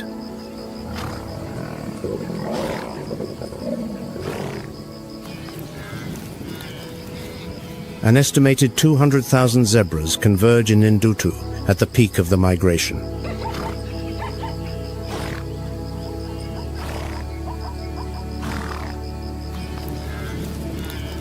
Their distinctive black and white striped coats are one of nature's greatest masterpieces.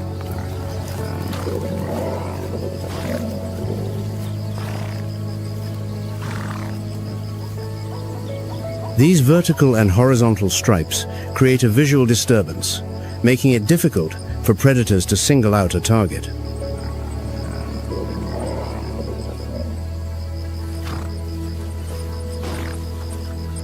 Additionally, this coat helps to minimize attacks from harmful, disease-carrying insects.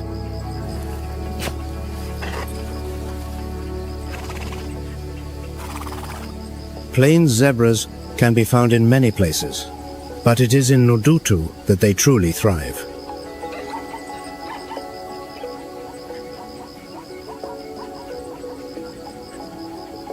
At this medium altitude, the low vegetation provides a stable, year-round food source.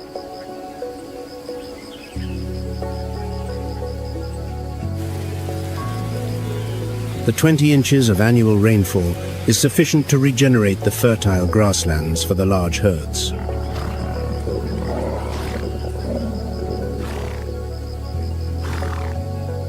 The social life of the zebra is tightly organized around small family groups.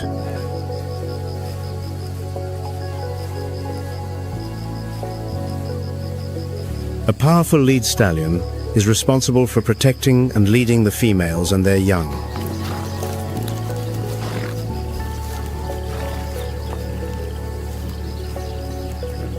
During the breeding season, this bond creates incredibly stable and united social structures.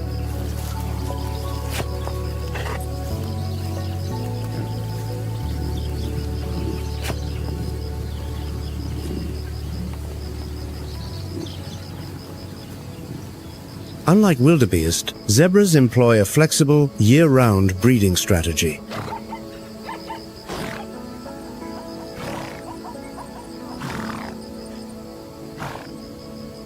This helps them to distribute resources efficiently and reduce competition for food.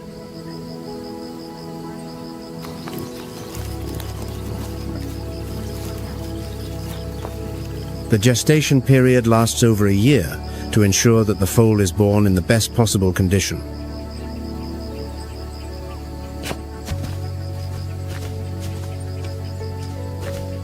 Just a few hours after birth, a zebra foal can stand and run with the herd to stay safe.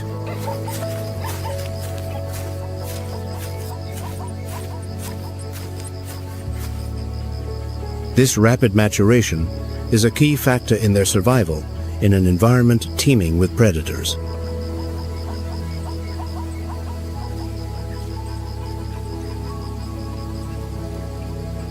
Zebras act as pioneers in the grazer ecosystem.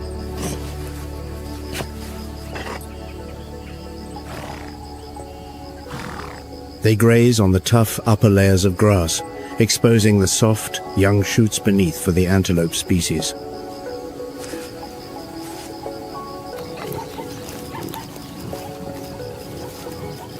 Their continuous grazing helps to maintain the stability and vitality of the Serengeti grasslands.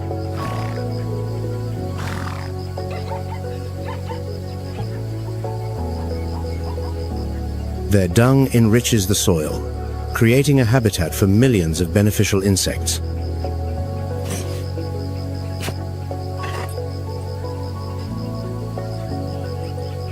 To survive in this place full of threats, zebras need outstanding survival skills.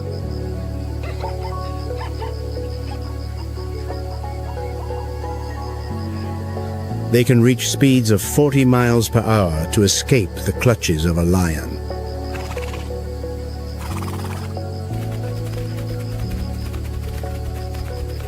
When attacked, the entire herd often scatters in chaotic trajectories to disorient the predator.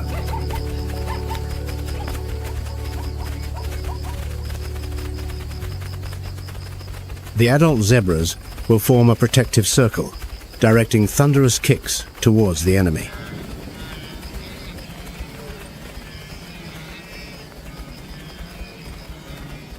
The symbiosis between zebras and wildebeest is one of the most remarkable supportive relationships.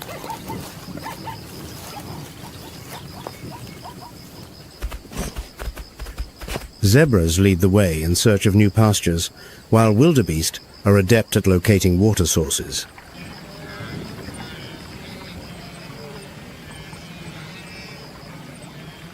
For the wildebeest, Ndutu is the stage for their most sacred phase, the mass birthing season.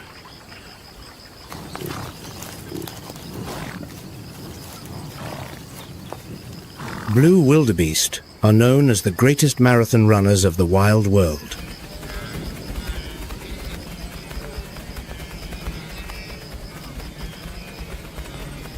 Over 1.5 million individuals participate in the arduous journey through the Serengeti and Masai Mara.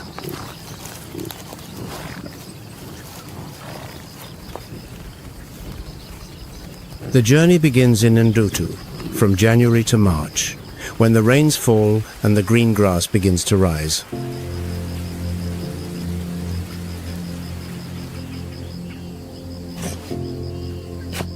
This is the time when a biological miracle occurs. Over 500,000 calves are born in a short period.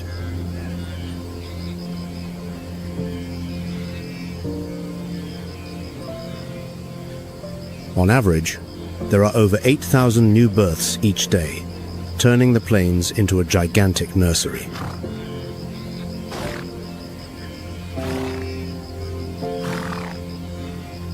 This event has a profound impact on the balance of the entire Serengeti and Ndutu ecosystem.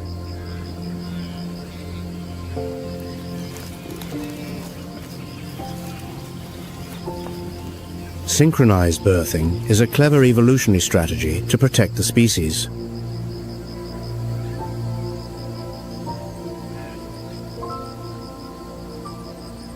Nearly 80% of the total calves of this species are born right here in the Ndutu area.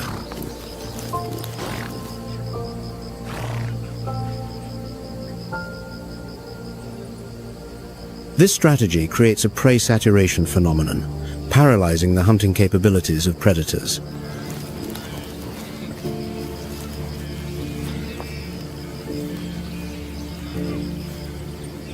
Even so, death always lurks for the newborns in this harsh environment.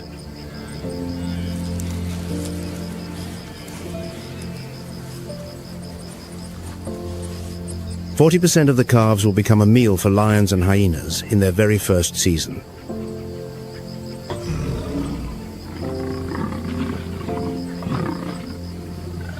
The harshness of nature turns every moment into an unending struggle for survival.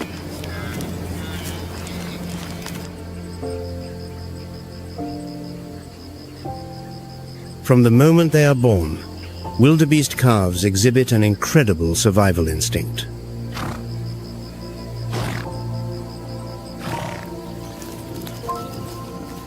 Just a few minutes after birth, they must stand up and move with the herd to avoid being left behind.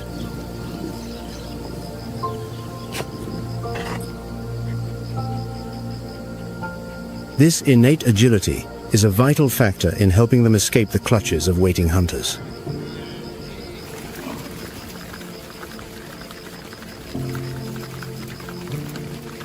The wildebeest herds create a collective chaos that makes it difficult for predators to focus on a single target.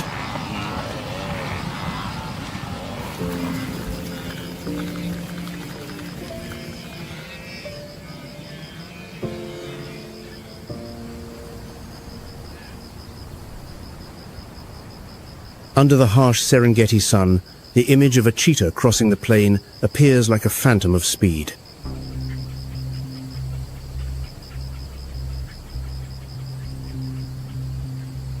Each of its strides is a perfect combination of muscular power and the elegant beauty of nature.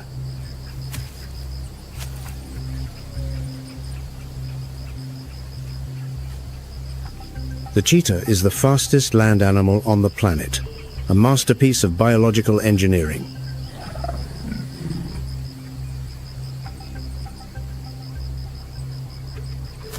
Climate change and habitat loss have pushed them into their last strongholds in Africa.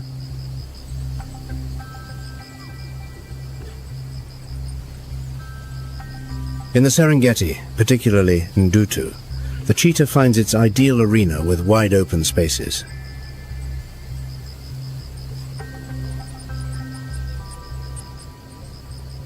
The short grasslands are home to Thompson's gazelles and wildebeest, their primary food sources.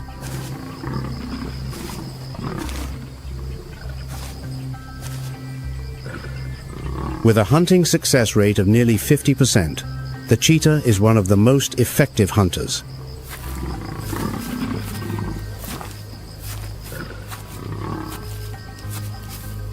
This efficiency comes from its ability to select a target and finish the job quickly.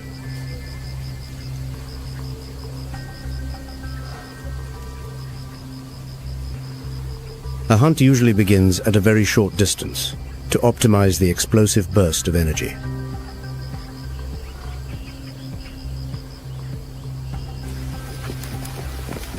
Once a target is identified, the cheetah begins a dramatic, high-speed chase.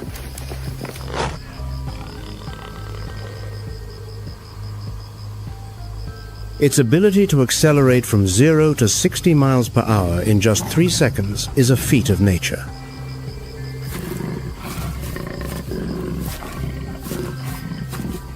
A lightweight bone structure and a flexible spine allow it to take long, powerful strides.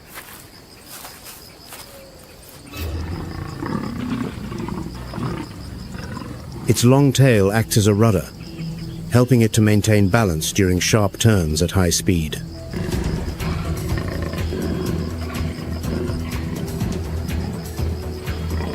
Semi-retractable claws act like spikes on a running shoe, gripping the arid ground.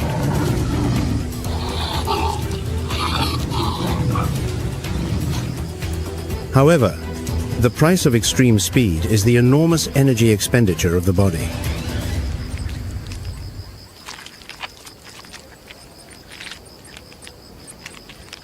A chase rarely lasts more than 30 seconds to prevent the body from overheating.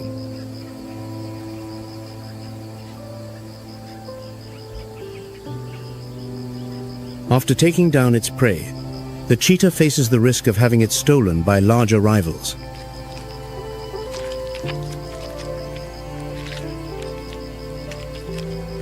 It is forced to eat quickly or drag the carcass to a secluded spot to avoid the prying eyes of lions and hyenas.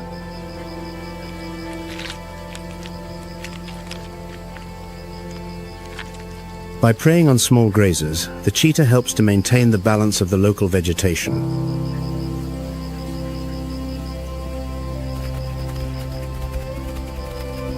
Its presence is a testament to the biodiversity and health of the Serengeti ecosystem.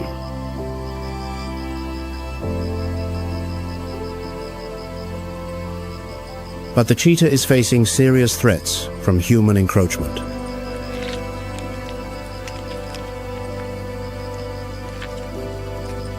Conservation programs are working hard to maintain the natural habitat for this magnificent cat.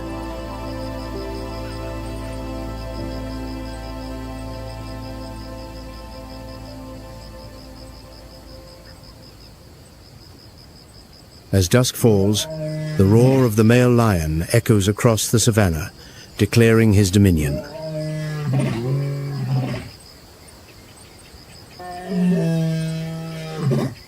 That sound is not just a territorial warning, but also an assertion of the absolute power of the king.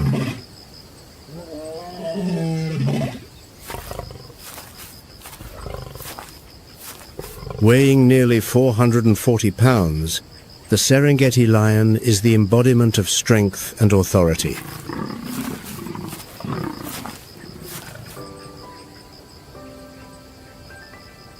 The landscape of low grasslands and sparse thickets is their ideal operational terrain.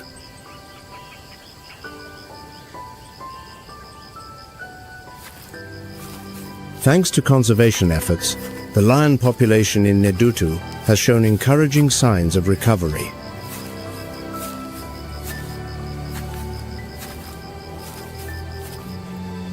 A lion pride is typically organized in a tight social structure of 10 to 15 individuals.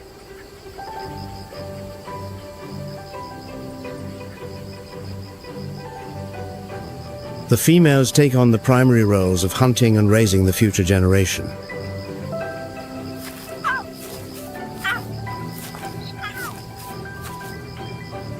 Meanwhile, the dominant male is a steadfast bastion protecting the pride from external threats.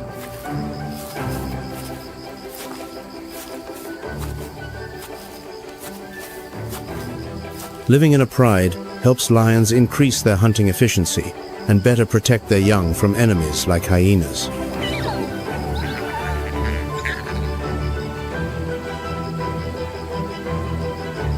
However, the world of lions is not without its fierce internal power struggles.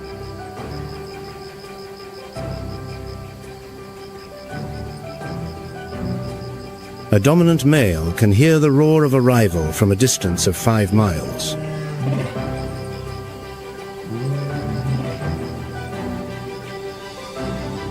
These battles for territory are often bloody, deciding the survival of an entire lineage.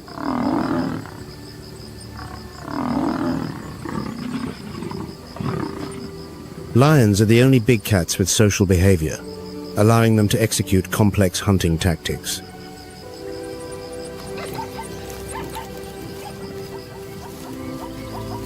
Their preferred prey are large animals such as zebras, wildebeest, and buffalo.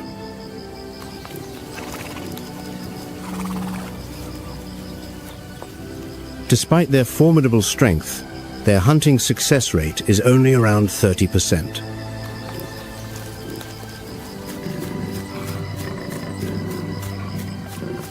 The lionesses often coordinate seamlessly, surrounding the prey from multiple sides to block any escape route.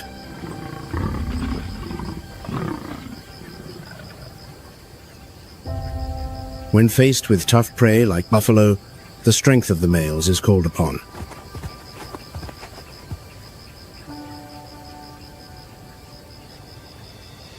The weight and bite of a male lion can bring down giants that the females cannot handle alone.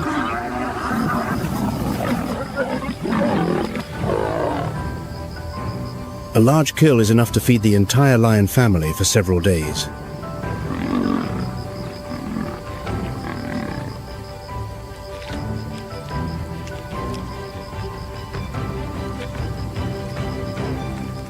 After the king's feast, the characteristic sneeze of the African wild dog begins to sound in the night.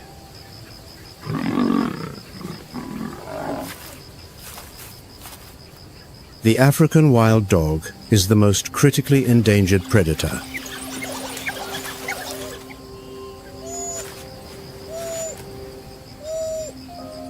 Their existence is threatened by habitat loss and fierce competition from lions.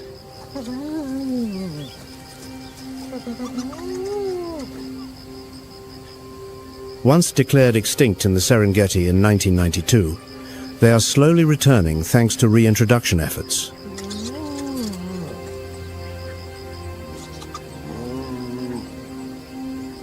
African wild dogs are a symbol of speed, endurance, and absolute solidarity.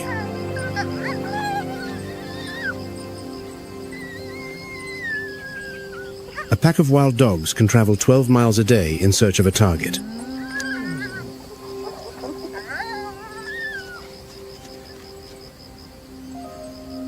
Their social structure is based on high levels of cooperation, where the entire pack cares for the young and injured individuals.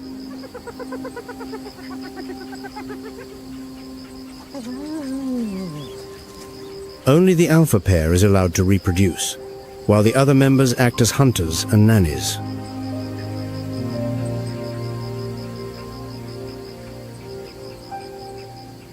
Their hunting skill is not based on explosive power, but on relentless persistence to the very end.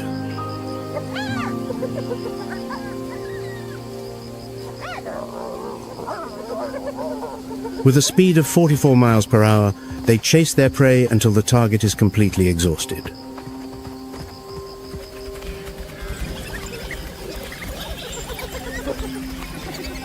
The wild dog's hunting success rate reaches an astonishing 80%, a remarkable figure in the natural world.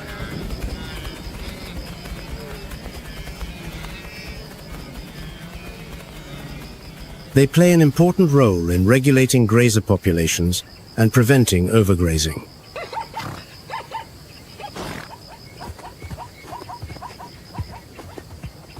The leftovers from their hunts are a valuable food source for vultures and jackals.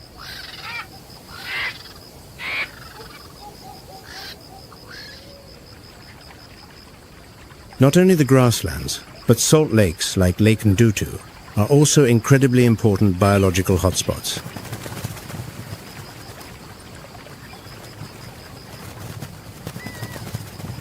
As dawn breaks, thousands of lesser flamingos create a soft pink ribbon on the water's surface.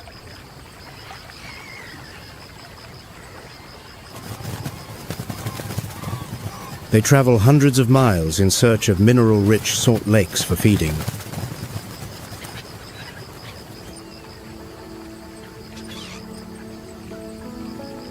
The high salinity and alkalinity of the lake are the perfect environment for the growth of spirulina algae.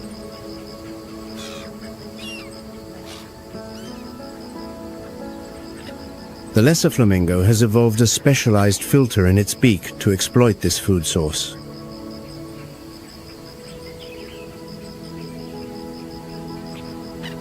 Their legs have a special skin that helps to resist the corrosive effects of the saltwater and highly alkaline environment.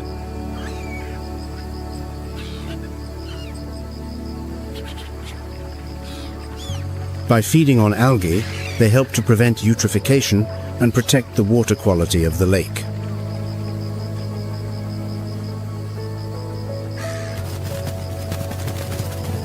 Their cohesive social behavior helps flamingos to maintain safety and synchrony during their long migrations.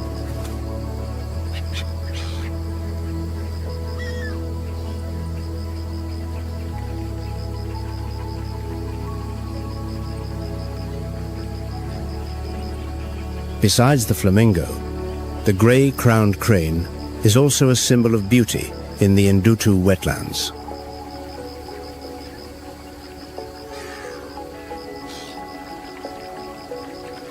Its vibrant golden crest makes the grey-crowned crane look like aristocrats strolling through the grasslands.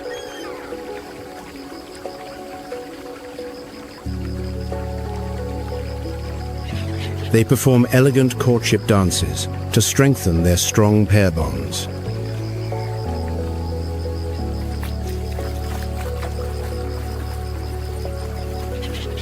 The grey-crowned crane is the only species in the crane family capable of perching and nesting in tall trees.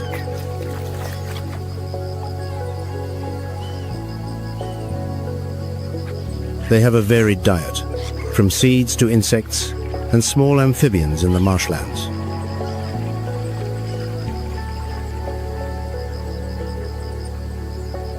The presence of the grey-crowned crane is an important indicator of the health of the wetland ecosystem.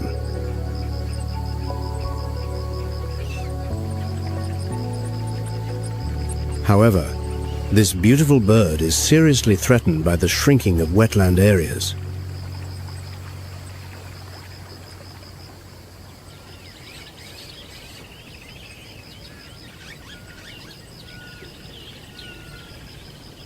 Leaving Ndutu, the Grumeti River in the Western Corridor is home to fearsome aquatic predators.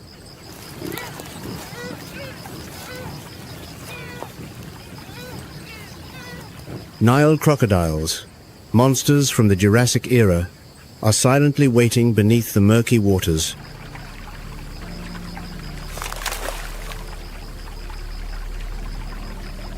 At 20 feet long, they possess the most powerful bite force in the modern animal world.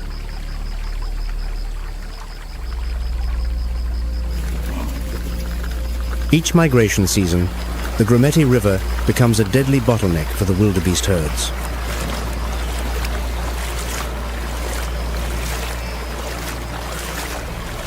Crocodiles use the death roll technique to take down large prey in an instant.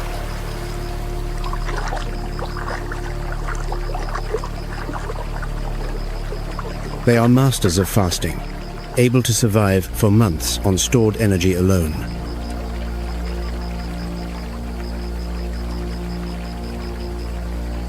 The Nile crocodile plays a role in controlling ungulate populations and cleaning up carcasses in the river.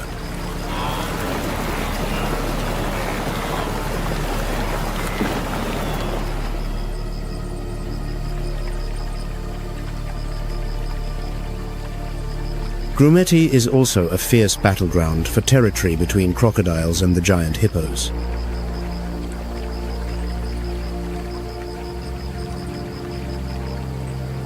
Hippos, though herbivores, top the list of the most dangerous animals to humans.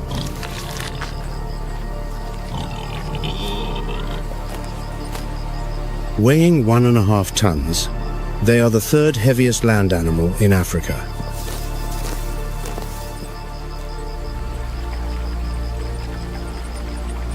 Hippos share a surprisingly close evolutionary relationship with modern whales and dolphins.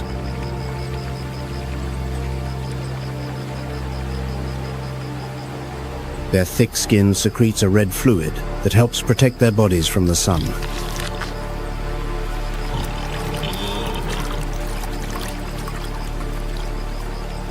They spend most of the day in the water to regulate their body temperature and protect their young.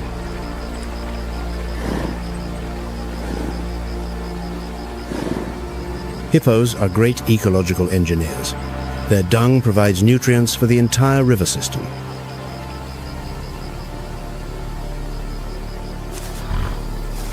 The trails created by hippos become corridors of movement for many other animal species.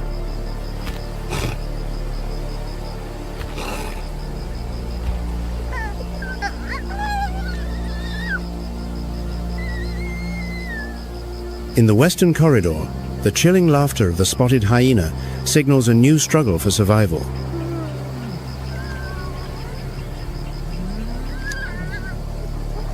Spotted hyenas are not just scavengers. They are highly sophisticated cooperative hunters.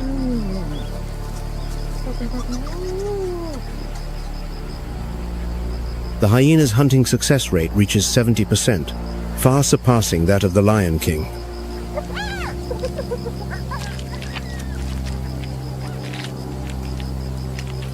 They possess extremely powerful jaws, with enough pressure to crush the toughest buffalo bones.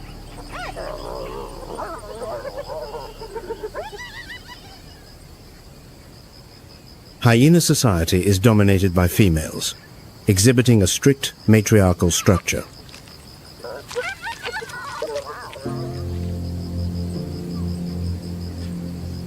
They act as the sanitation workers of the savannah, helping to prevent the spread of disease.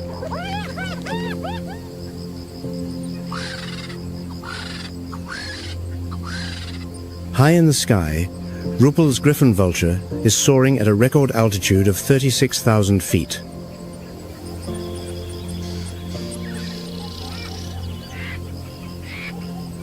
Their superhuman vision allows them to spot a carcass from a distance of over 4 miles.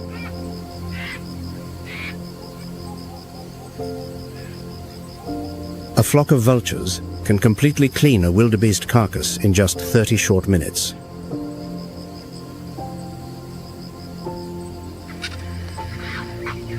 They help to recycle nutrients back into the soil, supporting the growth of grass in the next season.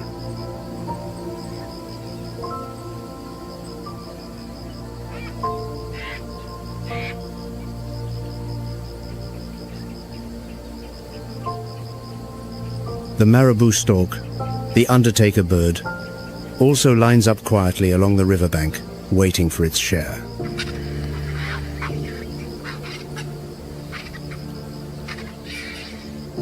A wingspan of 12 feet helps them to glide effortlessly over the vast spaces of the Serengeti.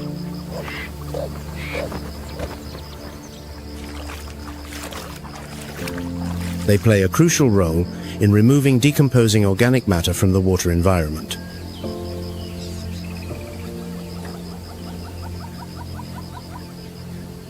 In the northern Serengeti, the Lobo area offers a wild beauty with its rocky, hilly terrain.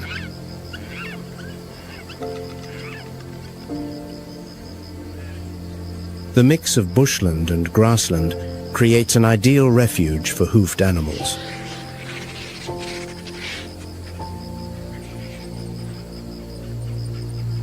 September to October is when the reverse migration from Kenya back to Tanzania passes through this land.